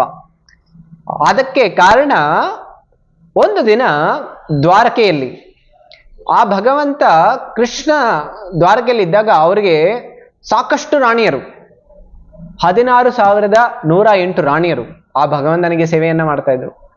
ಭಗವಂತನಿಗೆ ಅವ್ರು ಎಷ್ಟು ನಿಪುಣವಾಗಿ ಸೇವೆಯನ್ನ ಮಾಡ್ತಾ ಇದ್ರು ಅಂತ ಹೇಳಿದ್ರೆ ಒಂದು ಚೂರುನು ಅದರಲ್ಲಿ ಯಾವುದು ದೋಷಗಳು ಇರ್ತಾ ಇರಲಿಲ್ಲ. ಎಷ್ಟು ಪ್ರೇಮದಿಂದ ಆಮೇಲೆ ಎಷ್ಟು ನಿರತವಾಗಿ ಅವರು ಭಗವಂತನ ಸೇವೆಯನ್ನ ಮಾಡ್ತಾ ಇದ್ರು. ಎಷ್ಟೇ ಅವರು ಸೇವೆಯನ್ನ ಮಾಡ್ತಾ ಇದ್ರು ಆ ಭಗವಂತನಿಗೆ ಯಾವಾಗಲೂ ವೃಂದಾವನದಲ್ಲಿದ್ದಂತಹ ಅವರ ಗೋಪರು ಮತ್ತೆ ಗೋಪಿಯರು ಇದರ ಸ್ಮರಣೆ ಯಾವಾಗಲೂ ಇರ್ತಾ ಇತ್ತು. ಎಷ್ಟೋ ರಾಣಿಯರು ಮುಂದೆ ನಿಂತಿರ್ತಾ ಇದ್ರು, ಎಷ್ಟು ಸುಂದರವಾಗಿ ಅವರ ಶರೀರಗಳಿತ್ತು, ಆಮೇಲೆ ಎಷ್ಟು ಸೇವಾ ಭಾವನೆಯಿಂದ ಸೇವೆ ಮಾಡ್ತಾ ಇದ್ರು. ಆದ್ರೂ ಭಗವಂತನ ದೃಷ್ಟಿ ಕಣ್ಣುಗಳು ನೋಡ್ತಾ ಇದ್ರು, ಅವ್ರ ಮನಸ್ಸು ವೃಂದಾವನದಲ್ಲಿರ್ತಾ ಇತ್ತು. ಅದಕ್ಕೋಸ್ಕರ ಕೆಲವು ಸಲ ಕನಸಿನಲ್ಲೂ ಆ ಭಗವಂತ ರಾಧಾ ರಾಧಾ ಆಮೇಲೆ ಗೋಪಿ ಗೋಪಿ ಅಂತ ಹೇಳಿ ಭಗವಂತ ಕನಸಿನಲ್ಲೂ ಕರಿತಾ ಇದ್ರು. ಈಗ ಯಾವಾಗ ಹೆಂಡತಿ ಆ ರೀತಿ ನೋಡ್ತಾಳೆ ಗಂಡನ್ನ, ಬೇರೆ ಯಾರನ್ನೋ ಕರಿತಾ ಇದ್ದಾರೆ ಅಂತ ಹೇಳಿದ್ರೆ ಹೆಂಡತಿಗೆ ಸ್ವಲ್ಪ ಬೇಜಾರಾಗ್ಬಿಡುತ್ತೆ. ಈಗ 16,108 ರಾಣಿಯರಿದ್ದಾರೆ, ಅವರೆಲ್ಲರೂ ಭಗವಂತ ಕೃಷ್ಣನ್ನ ನೋಡ್ತಾ ಇದ್ದಾರೆ, ಆದ್ರೆ ಕೃಷ್ಣ ಮತ್ಯಾರ್ದು ಚಿಂತೆ ಮಾಡ್ತಾ ಇದ್ದಾರೆ. ಅದಕ್ಕೋಸ್ಕರ ಅವರೆಲ್ಲರಿಗೂ ಬೇಜಾರಾಗ್ಬಿಡುತ್ತೆ. ಯಾರು ಅವರು ಗೋಪಿಯರು, ಯಾರು ಅದು ವೃಂದಾವನದಲ್ಲಿದ್ದಂತಹ ಗೋಪಿಯರು, ಇವರು ಏನಂತ ಸೇವೆ ಮಾಡಿದ್ದಾರೆ ಭಗವಂತನಿಗೆ, ಏನೆಲ್ಲ ಲೀಲೆಗಳು ನಡೆದಿದೆ, ಯಾಕೆ ಭಗವಂತನಿಗೆ ಅವ್ರ ಮೇಲೆ ಅಷ್ಟೊಂದು ಪ್ರೇಮ ಅಂತ ಹೇಳಿ ಭಗವಂತನಿಗೆ ತುಂಬಾ ಆ ರಾಣಿಯರಿಗೆಲ್ಲರಿಗೂ ಈ ಒಂದು ಪ್ರಶ್ನೆ ಬರುತ್ತೆ. ಆಗ ಅವರು ಏನ್ ಮಾಡ್ತಾರೆ, ಆ ದ್ವಾರಕೆಯಲ್ಲಿ ಬಲರಾಮರ ತಾಯಿ ರೋಹಿಣಿ ಅವರು ಇದ್ರು. ಅವ್ರಿಗೆ ಅನ್ನಿಸ್ತಾ ಇತ್ತು, ಈಗ ನಾವು ರೋಹಿಣಿ ಅವ್ರಿಗೆ ಹೋಗಿ ಕೇಳೋಣ. ರೋಹಿಣಿ ತಾಯಿಗೆ ಹೋಗಿ ಕೇಳಿದಾಗ ಅವರು ವೃಂದಾವನದಲ್ಲಿದ್ರು ಯಶೋಧ ಮಾತಾ ಜೊತೆ. ಆಮೇಲೆ ಭಗವಂತ ಕೃಷ್ಣ ಬಲರಾಮರು ಯಾವಾಗ ಸಣ್ಣವರಾಗಿದ್ರು ಆಗ ಅವರ ಎಲ್ಲಾ ಲೀಲೆಗಳನ್ನು ರೋಹಿಣಿ ಮಾತಾ ನೋಡಿದ್ದಾರೆ. ಅದಕ್ಕೋಸ್ಕರ ಅವ್ರಿಗೆ ಹೋಗಿ ಕೇಳೋಣ, ಏನು ಲೀಲೆಗಳು ಭಗವಂತ ಆ ಗೋಪಿಯರ ಜೊತೆ ಮಾಡಿದ್ದಾರೆ, ಅವ್ರಿಗೆ ಯಾಕೆ ಅಷ್ಟೊಂದು ಅವ್ರ ಮನಸ್ಸಿನಲ್ಲಿ ಕುತ್ಕೊಂಡ್ಬಿಟ್ಟಿದೆ, ಯಾಕೆ ಅದನ್ನು ಮರಿತಾ ಇಲ್ಲ. ಆಗ ಅವ್ರು ರೋಹಿಣಿಗೆ ಹೋಗಿ ಕೇಳಿದಾಗ ರೋಹಿಣಿ ಹೇಳ್ತಾಳೆ, ನಾನು ಹೇಳ್ತೀನಿ ಎಲ್ಲಾ ಕಥೆಗಳು ಎಲ್ಲ ಲೀಲೆಗಳು, ಆದ್ರೆ ಕೃಷ್ಣ ಬಲರಾಮರು ಅಲ್ಲಿರಬಾರ್ದು. ಕೃಷ್ಣ ಬಲರಾಮರು ಏನಾದ್ರು ಈ ಕಥೆಗಳನ್ನ ಲೀಲಾ ಶ್ರವಣ ಏನಾದ್ರು ಮಾಡಿಬಿಟ್ರೆ ತುಂಬಾ ದೊಡ್ಡ ಅನಾಹುತ ಆಗ್ಬಿಡುತ್ತೆ. ಅದಕ್ಕೋಸ್ಕರ ನೀವು ಗಾರ್ಡ್ ಮಾಡಬೇಕು. ನಾನು ಎಲ್ಲರ ಜೊತೆ ಆ ಸಂಪೂರ್ಣ ಲೀಲೆಗಳ ಚರ್ಚೆಯನ್ನ ಮಾಡ್ತೀನಿ, ಆದರೆ ನಮ್ಮ ಬಾಗಿಲು ಯಾರಾದ್ರೂ ಕಾವಲಾಗಿ ನಿಂತ್ಕೊಂಡಿರ್ಬೇಕು ಅಂತ ಹೇಳಿ. ಆಗ ರಾಣಿಯರೆಲ್ಲರೂ ನಮ್ಮ ಯೋಚನೆ ಮಾಡ್ತಾರೆ, ಸುಭದ್ರಾಗೆ ಕೃಷ್ಣನ ತಂಗಿ ಬಲರಾಮರ ತಂಗಿ ಅವರನ್ನು ನೇಮಿಸ್ಬಿಡ್ತಾರೆ. ಸುಭದ್ರ, ನೀನು ಸಂಪೂರ್ಣ ಕೃಷ್ಣ ಬಲರಾಮರು ಬರ್ದೇ ಇರೋ ಹಾಗೆ ನೀವು ಗಾರ್ಡ್ ಮಾಡ್ಬೇಕು ಅಂತ ಹೇಳಿ. ಆಯ್ತು ಅಂತ ಹೇಳಿ ಸುಭದ್ರ ಒಪ್ಕೊಳ್ತಾಳೆ. ಆಮೇಲೆ ಅವಳು 2 ಕೈಗಳನ್ನ ಈ ರೀತಿ ನಿಂತ್ಕೊಂಡು ಬಾಗಿಲನ್ನ ಮುಚ್ಚಿರ್ತಾಳೆ. ಆಮೇಲೆ ಒಂದು ದಿನ ಕೃಷ್ಣ ಬಲರಾಮರು ಹೋಗಿರ್ತಾರೆ. ಅವರು ಸುಧರ್ಮ ಹಾಲ್ನಲ್ಲಿ ಮೀಟಿಂಗ್ ನಡೀತಾ ಇತ್ತು. ಯಾಕಂದ್ರೆ ರಾಜರು ಇದ್ರು, ಎಷ್ಟೊಂದು ಮೀಟಿಂಗ್ಗಳಿರುತ್ತೆ, ಚರ್ಚೆಗಳನ್ನ ಮಾಡೋದು. ಅದಕ್ಕೋಸ್ಕರ ಅವಳು ಅಲ್ಲಿ ಹೋದಾಗ ಎಲ್ಲ ರಾಣಿಯರು ಅಂದ್ಕೊಳ್ತಾರೆ, ಇದು ತುಂಬಾ ಅದ್ಭುತವಾದಂಥ ಸಮಯ, ಈಗ ನಾವು ಎಲ್ಲರೂ ಏನ್ ಮಾಡೋಣ, ಆ ರೋಹಿಣಿ ಮಾತೆಯಿಂದ ಕೇಳೋಣ ಏನು ಭಗವಂತನ ಲೀಲೆಗಳು ಅಂತ ಹೇಳಿ. ಆಗ ರೋಹಿಣಿ ಮಾತನ್ನು ಬರ್ತಾಳೆ, ಚರ್ಚೆಯನ್ನು ಪ್ರಾರಂಭ ಆಗುತ್ತೆ. ಸುಭದ್ರಾಗಿ ಕಾವಲನ್ನ ನಿಲ್ಲಿಸಿರ್ತಾರೆ. ಅಲ್ಲಿ ಕೃಷ್ಣ ಮತ್ತೆ ಬಲರಾಮರು ಬೇರೆ ಬೇರೆ ಚರ್ಚೆಗಳನ್ನ ಮಾಡ್ತಾ ಇದ್ದಾರೆ, ಮೀಟಿಂಗ್ ಮಾಡ್ತಾ ಇದ್ದಾರೆ. ಆಗ ತಕ್ಷಣ ಭಗವಂತನಿಗೆ ಗೊತ್ತಾಗ್ಬಿಡುತ್ತೆ, ರೋಹಿಣಿ ಮಾತೆ ಏನ್ ಮಾಡ್ತಾ ಇದ್ದಾಳೆ, ಬೃಂದಾವನದ ವ್ರಜಲೀಲಾ ಅವಳು ವಿವರಣೆ ಮಾಡ್ತಾ ಇದ್ದಾಳೆ, ವ್ಯಾಖ್ಯಾನ ಮಾಡ್ತಾ ಇದ್ದಾಳೆ. ಇದನ್ನ ಕೇಳೋದಕ್ಕೆ ಉತ್ಸಾಹ ಭಗವಂತನಲ್ಲಿ ಬಂದ್ಬಿಡುತ್ತೆ. ನೋಡಿ, ನಮಗೆ ಕೆಲವು ಸಲ ರಾಮಾಯಣ ಮಹಾಭಾರತ ಇಲ್ಲ ಶ್ರೀಮದ್ ಭಾಗವತ ಭಗವದ್ಗೀತೆ ಚರ್ಚೆ ಮಾಡಿದ್ರೆ ನಮಗೆ ಅಷ್ಟೊಂದು ರುಚಿ ಬರೋದಿಲ್ಲ. ಅದೇ ಯಾವುದೋ ಒಂದು ಪಕ್ಕದ ಮನೆಯವ್ರದ್ದು ಏನೋ ಜಗಳ ಆಗಿದೆ, ಆ ಕತೆ ಹೇಳಿದಾಗ ನಮಗೆ ತಕ್ಷಣ ತುಂಬಾ ವಿಶೇಷವಾದಂಥ ಉತ್ಸಾಹ ಬಂದ್ಬಿಡುತ್ತೆ. ಇಲ್ಲ ಫಿಲಮ್ ಅಲ್ಲಿ ಯಾವುದೋ ಒಂದು ಮೂವಿ ನಡೀತಾ ಇದೆ, ಆ ಹೀರೋ ಹೀರೋಯಿನ್ ಏನೋ ಕತೆ ಇದೆ, ಆಮೇಲೆ ಅವ್ರ ನೈಜ ಜೀವನದಲ್ಲಿ ಏನ್ ನಡೀತಾ ಇದೆ, ಈ ಎಲ್ಲ ಕತೆ ಕೇಳೋದ್ರಲ್ಲಿ ನಮಗೆ ತುಂಬಾ ಉತ್ಸಾಹ ಹೆಚ್ಚಾಗೋಗ್ಬಿಡುತ್ತೆ. ಅದೇ ಭಗವಂತನ ಲೀಲಾ ಶ್ರವಣ ಕಥಾಶ್ರವಣ ಮಾಡೋದಕ್ಕೆ ನಮ್ಗೆ ಅಷ್ಟೊಂದು ಇಚ್ಛೆ ಬರೋದಿಲ್ಲ. ಅದೇ ಭಗವಂತನಿಗೆ ಅವರ ಏನು ಮಾಡ್ತಾ ಇದ್ರಲ್ಲ ಲೀಲಾ, ಅದನ್ನ ಶ್ರವಣ ಮಾಡೋದಕ್ಕೆ ಎಷ್ಟೊಂದು ಇಚ್ಛೆ ಬಂದ್ಬಿಡ್ತು. ಸಾಮಾನ್ಯವಾಗಿ ನಮ್ಮ ಬಗ್ಗೆ ಚರ್ಚೆ ಮಾಡಿದ್ರೆ ನಮ್ಗೆಲ್ಲ ಗೊತ್ತಿದೆ ಅಂತ ಹೇಳಿ ನಮ್ಗೆ ಇಷ್ಟ ಬರೋದಿಲ್ಲ. ಆದ್ರೆ ಭಗವಂತನಿಗೆ ಅವರ ಭಕ್ತರ ಬಗ್ಗೆ ಕೇಳೋದಕ್ಕೆ ಇಚ್ಛೆ ಆಯ್ತು. ಅದಕ್ಕೋಸ್ಕರ ಅವರು ತಕ್ಷಣ ಮೀಟಿಂಗ್ ಅನ್ನ ಅರ್ಧಂಬರ್ಧ ಮುಗಿಸ್ಕೊಂಡ್ಬಿಟ್ಟು ಬಂದ್ಬಿಟ್ರು. ಆಮೇಲೆ ಅಲ್ಲಿ ಅವರು ನೋಡ್ತಾರೆ, ಸುಭದ್ರ ಈಗ ನಿಂತಿದ್ದಾಳೆ, ಆದ್ರೆ ಅವಳ ಪ್ರಜ್ಞೆ ಅವರ ಶರೀರದ ಮೇಲೆ ಇಲ್ವೇ ಇಲ್ಲ. ಅವಳು ಸಂಪೂರ್ಣವಾಗಿ ಮಗ್ಗಳಾಗ್ಬಿಟ್ಟಿದ್ದಾಳೆ. ಯಾಕೆಂತ ಹೇಳಿದ್ರೆ ಅಲ್ಲಿ ರೋಹಿಣಿ ಕಥೆಯನ್ನ ಹೇಳ್ತಾ ಹೇಳ್ತಾ ಹೇಳ್ತಾ ಅವಳು ತನ್ಮಯಲಾಗ್ಬಿಟ್ಟಿದ್ದಾಳೆ. ಆಮೇಲೆ ಅಲ್ಲಿರುವಂತಹ ರಾಣಿಯರು ಅವರೆಲ್ಲರೂ ಶರೀರದ ಅವಸ್ಥೆಯನ್ನ ಪ್ರಜ್ಞೆಯನ್ನ ಬಿಟ್ಟು ಅವರು ಭಗವಂತನ ಸಮಾಧಿಯಲ್ಲಿ ಹೋಗ್ಬಿಟ್ಟಿದ್ದಾರೆ. ಶರೀರದಲ್ಲಿ ಪ್ರಜ್ಞೆನೇ ಇಲ್ಲ, ಬಾಹ್ಯ ಪ್ರಪಂಚದಲ್ಲಿ ಏನ್ ನಡೀತದೆ ಯಾವುದ್ರ ಪ್ರಜ್ಞೆ ಇಲ್ಲ. ಅದೇ ರೀತಿ ಸುಭದ್ರನು ಕಿವಿ ಕೊಟ್ಟು ಕೇಳಿಸ್ಕೊಳ್ತಾ ಇದ್ದಾಳೆ ಬಾಗ್ಲಿಂದಾನೆ. ಅವಳು ಕೇಳಿ ಕೇಳಿ ಕೇಳಿ ಅವಳು ತನ್ಮೇಲಾಗ್ಬಿಟ್ಟಿದ್ದಾಳೆ. ಆಮೇಲೆ ಬಾಹ್ಯ ಪ್ರಪಂಚ ಹೋಗ್ಬಿಟ್ಟಿದೆ. ಆಮೇಲೆ ಕೃಷ್ಣ ಬಲರಾಮರು ಬರ್ತಾರೆ. ಅವರು ನೋಡ್ತಾರೆ ಸುಭದ್ರ ಏನೋ ಕೇಳ್ತಾ ಇದ್ದಾಳೆ, ಆದ್ರೆ ಸಂಪೂರ್ಣವಾಗಿ ತನ್ಮಯಳಾಗ್ಬಿಟ್ಟಿದ್ದಾಳೆ. ಈಗ ಕೃಷ್ಣ ಬಲರಾಮರು ಬರ್ತಾರೆ, ಒಂದು ಕಡೆ ಕೃಷ್ಣ ಮತ್ತೊಂದು ಕಡೆ ಬಲರಾಮ್. ಅವರು ಕಿವಿ ಕೊಟ್ಟು ಕೇಳ್ತಾ ಇರ್ತಾರೆ ಏನು ಕಥೆ ನಡೀತಾ ಇದೆ ಅಂತ ಹೇಳಿ. ಅವರು ಕೇಳ್ತಾ ಕೇಳ್ತಾ ಅವರು ಸಂಪೂರ್ಣ ಭಾವಪರವಶರಾಗ್ಬಿಡ್ತಾರೆ. ಎಷ್ಟು ಭಾವದಲ್ಲಿ ತನ್ಮರೆ ಆಗ್ಬಿಡ್ತಾರೆ ಅಂತ ಹೇಳಿದ್ರೆ ಅವ್ರ ಶರೀರದಲ್ಲಿ ಅಷ್ಟಸಾತ್ವಿಕ ವಿಕಾರ ಬರುತ್ತೆ. ಆ ಅಷ್ಟಸಾತ್ವಿಕ ವಿಕಾರ ಬಂದಾಗ ನಮ್ಗೆಲ್ಲರಿಗೂ ಇದರ ಅನುಭವ ಇಲ್ಲ. ನಮ್ಗೆಲ್ಲರಿಗೂ ಏನು ಅನುಭವ ಇದೆ ಜಾಸ್ತಿ ಅಂತ ಹೇಳಿದ್ರೆ, ನಾವು ಯಾವಾಗ ತುಂಬಾ ನಮ್ಮ ಭಾವಗಳೇನಾದ್ರು ಬಂದ್ರೆ ಜಾಸ್ತಿ ಅಂದ್ರೆ ಕಣ್ಣೀರು ಬರುತ್ತೆ. ಆಮೇಲೆ ಅದು ಭಗವಂತನ ಚರ್ಚೆ, ಭಗವಂತನ ಯಾವ್ದಾದ್ರು ಒಂದು ತುಂಬಾ ಅದ್ಭುತವಾದಂತಹ ಸುಂದರವಾದ ವಿಗ್ರಹ ನೋಡಿದ್ರೆ ಆಗ ನಮ್ಗೆ ಕೆಲವು ಸಲ ಯಾವಾಗಲೂ ಅದ್ರ ಒಂದ್ಸಲ ಕಣ್ಣೀರು ಬರ್ಬೋದು, ಓ ಭಗವಂತ ಇಷ್ಟು ಸುಂದರವಾಗಿದ್ದಾರೆ ಅಂತ ಹೇಳಿ. ಅದೇ ಕೆಲವು ಸಲ ಯಾವ್ದಾರ ಒಂದು ಫಿಲ್ಮ್ ಮೂವಿ ಥಿಯೇಟರ್ ನೋಡ್ತಾ ಇದ್ರೆ ಅಲ್ಲಿ ಯಾರೋ ಹೀರೋ ಬಂದ್ಬಿಟ್ಟು ಹೀರೋಗೆ ವಿಲನ್ ಬಂದ್ಬಿಟ್ಟು ಹೀರೋಗೆ ಚೂರಿಂದ ಚುಚ್ಬಿಟ್ರು, ಆಗ ನಮಗೂ ಬೇಜಾರಾಗ್ಬಿಡುತ್ತೆ, ಆಗ ನಮಗೂ ಕಣ್ಣೀರು ಬಂದ್ಬಿಡುತ್ತೆ ಅಲ್ಲಿ. ಯಾಕೆ ಅಂತ ಹೇಳಿದ್ರೆ ಒಂದು ಭೌತಿಕ ಭಾವನೆಗಳು ಮತ್ತೊಂದು ಆಧ್ಯಾತ್ಮಿಕ ಭಾವನೆಗಳು ಎರಡು ಒಂದೇ ಇಲ್ಲ. ಆದ್ರೆ ಭಗವಂತನಲ್ಲಿ ಅವರ ವಿಶೇಷವಾದಂಥ ಶುದ್ಧ ಭಕ್ತರಲ್ಲಿ ಯಾವ ಭಾವನೆಗಳು ಬರುತ್ತಲ್ಲ ಅದು ಸಂಪೂರ್ಣ ಪರಿಶುದ್ಧವಾಗಿರುತ್ತೆ. ಅವರ ಶರೀರದಲ್ಲಿ ಅಷ್ಟಸಾತ್ವಿಕ ವಿಕಾರಗಳು ಬರುತ್ತೆ. ಈ ಅಷ್ಟಸಾತ್ವಿಕ ವಿಕಾರಗಳು ಬಂದಾಗ ಸಂಪೂರ್ಣ ಜಗನ್ನಾಥ್, ಬಲದೇವ್, ಸುಭದ್ರ ಇವರ ಕೈಗಳೆಲ್ಲವೂ ಅವರ ಶರೀರದ ಒಳಗಡೆ ಹೋಗ್ಬಿಡುತ್ತೆ. ಕಾಲ್ಗಳು ಕೈಗಳು ಎರಡು ಶರೀರದ ಒಳಗಡೆ ಹೋಗ್ಬಿಡುತ್ತೆ. ಆಮೇಲೆ ಕಣ್ಣುಗಳು ತುಂಬಾ ದೊಡ್ಡದಾಗ್ಬಿಡುತ್ತೆ. ಆಮೇಲೆ ಆ ಕಣ್ಣುಗಳು ರೆಪ್ಪೆಗಳು ಓಪನ್ ಇದೆ, ಆದ್ರೆ ಬಾಹ್ಯ ಪ್ರಪಂಚ ಏನು ನೋಡ್ತಾ ಇಲ್ಲ. ಕಣ್ಣುಗಳು ಅಂತರ್ಮುಖವಾಗಿ ಬರೀ ಭಗವಂತನ ಧ್ಯಾನ ಮಾಡ್ತಾ ಇದೆ. ಆಮೇಲೆ ಸಂಪೂರ್ಣ ಶರೀರದ ಬಣ್ಣ ಬೇರೆ ಆಗೋಗ್ಬಿಟ್ಟಿದೆ. ಆಮೇಲೆ ರೋಮಾಂಚ ಕಂಪನ, ಈ ರೀತಿ ಅಷ್ಟಸಾತ್ವಿಕ ವಿಕಾರಗಳು ಭಗವಂತನಲ್ಲಿ ಮಹಾಭಾವ್ ಕಾಣಿಸ್ಕೊಳ್ಳುತ್ತೆ. ಈ ರೂಪವನ್ನ ಭಗವಂತ ಈ ರೂಪದಲ್ಲಿ ಇದ್ದಾಗ ತಕ್ಷಣ ಆ ಸಮಯದಲ್ಲಿ ನಾರದ ಮುನಿಯವರು ಪ್ರವೇಶ ಆಗುತ್ತೆ. ನಾರದ ಮುನಿಯವರು ಈ ಭಗವಂತನ ವಿಶೇಷವಾದಂಥ ರೂಪ ನೋಡಿದ ತಕ್ಷಣ ನಾರದ ಮುನಿಯವರಿಗೆ ತುಂಬಾ ಸಂತೋಷ ಆಗೋಗ್ಬಿಡುತ್ತೆ. ಸಂತಸದಿಂದ ಅವ್ರು ಕುಣಿಯೋದಕ್ಕೆ ಪ್ರಾರಂಭ ಮಾಡ್ತಾರೆ. ನಾನು ವಿಶೇಷವಾದಂಥ ದರ್ಶನ ಮಾಡಿದ್ದೀನಿ ಅಂತ ಹೇಳಿ ಕುಣಿತಾ ಇರುವಾಗ ಭಗವಂತನ ಗೊತ್ತಾಗ್ಬಿಡುತ್ತೆ, ಓ ನಾರದ ಮುನಿಯವರು ಬಂದ್ಬಿಟ್ರು ಅಂತ ಹೇಳಿ. ತಕ್ಷಣ ಅವ್ರು ಬಾಹ್ಯ ಪ್ರಪಂಚದಲ್ಲಿ ಬಂದ್ಬಿಡ್ತಾರೆ. ಅವರ ರೂಪ ಮತ್ತೆ ಬದಲಾವಣೆ ಆಗೋಗ್ಬಿಡುತ್ತೆ. ಆಮೇಲೆ ಭಗವಂತ ಹೇಳ್ತಾರೆ, ನಾನು ಈ ರೂಪ ನೋಡಿರೋದನ್ನ ಮತ್ತಾರಿಗೂ ತಿಳಿಸ್ಕೊಡ್ಬೇಡ ಅಂತ ಹೇಳಿ ಭಗವಂತ ಹೇಳ್ತಾರೆ ನಾರದ ಮುನಿಯವರಿಗೆ. ಆದ್ರೆ ನಾರದ ಮುನಿಯವ್ರು ಹೇಳ್ತಾರೆ, ಇಲ್ಲ ಈ ರೂಪ ಇದೆಯಲ್ಲ ಬರೀ ನಾನೊಬ್ನೇ ಅಲ್ಲ, ಸಂಪೂರ್ಣ ಜಗತ್ತಿನಲ್ಲಿ ಈ ರೂಪ ನಿಮ್ಮದು ದರ್ಶನ ಆಗ್ಬೇಕು. ಈ ಮಹಾಭಾವ ರೂಪ ಇದೆಯಲ್ಲ, ನಾನು ನಿಮ್ಮ ಎಷ್ಟೊಂದು ರೂಪಗಳನ್ನ ನೋಡಿದ್ದೀನಿ. ವರಾಹ ರೂಪ ನೋಡಿದ್ದೀನಿ, ಕೂರ್ಮ ರೂಪ ನೋಡಿದ್ದೀನಿ, ಮತ್ಸ್ಯ ರೂಪ ನೋಡಿದ್ದೀನಿ, ನರಸಿಂಹ ರೂಪ ನೋಡಿದ್ದೀನಿ. ಆದ್ರೆ ಈ ರೂಪ ಇದೆಯಲ್ಲ, ಇದು ಎಲ್ಲಾ ರೂಪಗಳಿಗಿಂತ ತುಂಬಾ ವಿಶೇಷವಾದ ರೂಪ ಇದೆ. ಇದು ಸಂಪೂರ್ಣ ಎಲ್ಲಾ ಜೀವಿಗಳಿಗೂ ಈ ದರ್ಶನ ಮಾಡುವಂಥದ್ದು ಅವಕಾಶ ಸಿಗ್ಬೇಕು.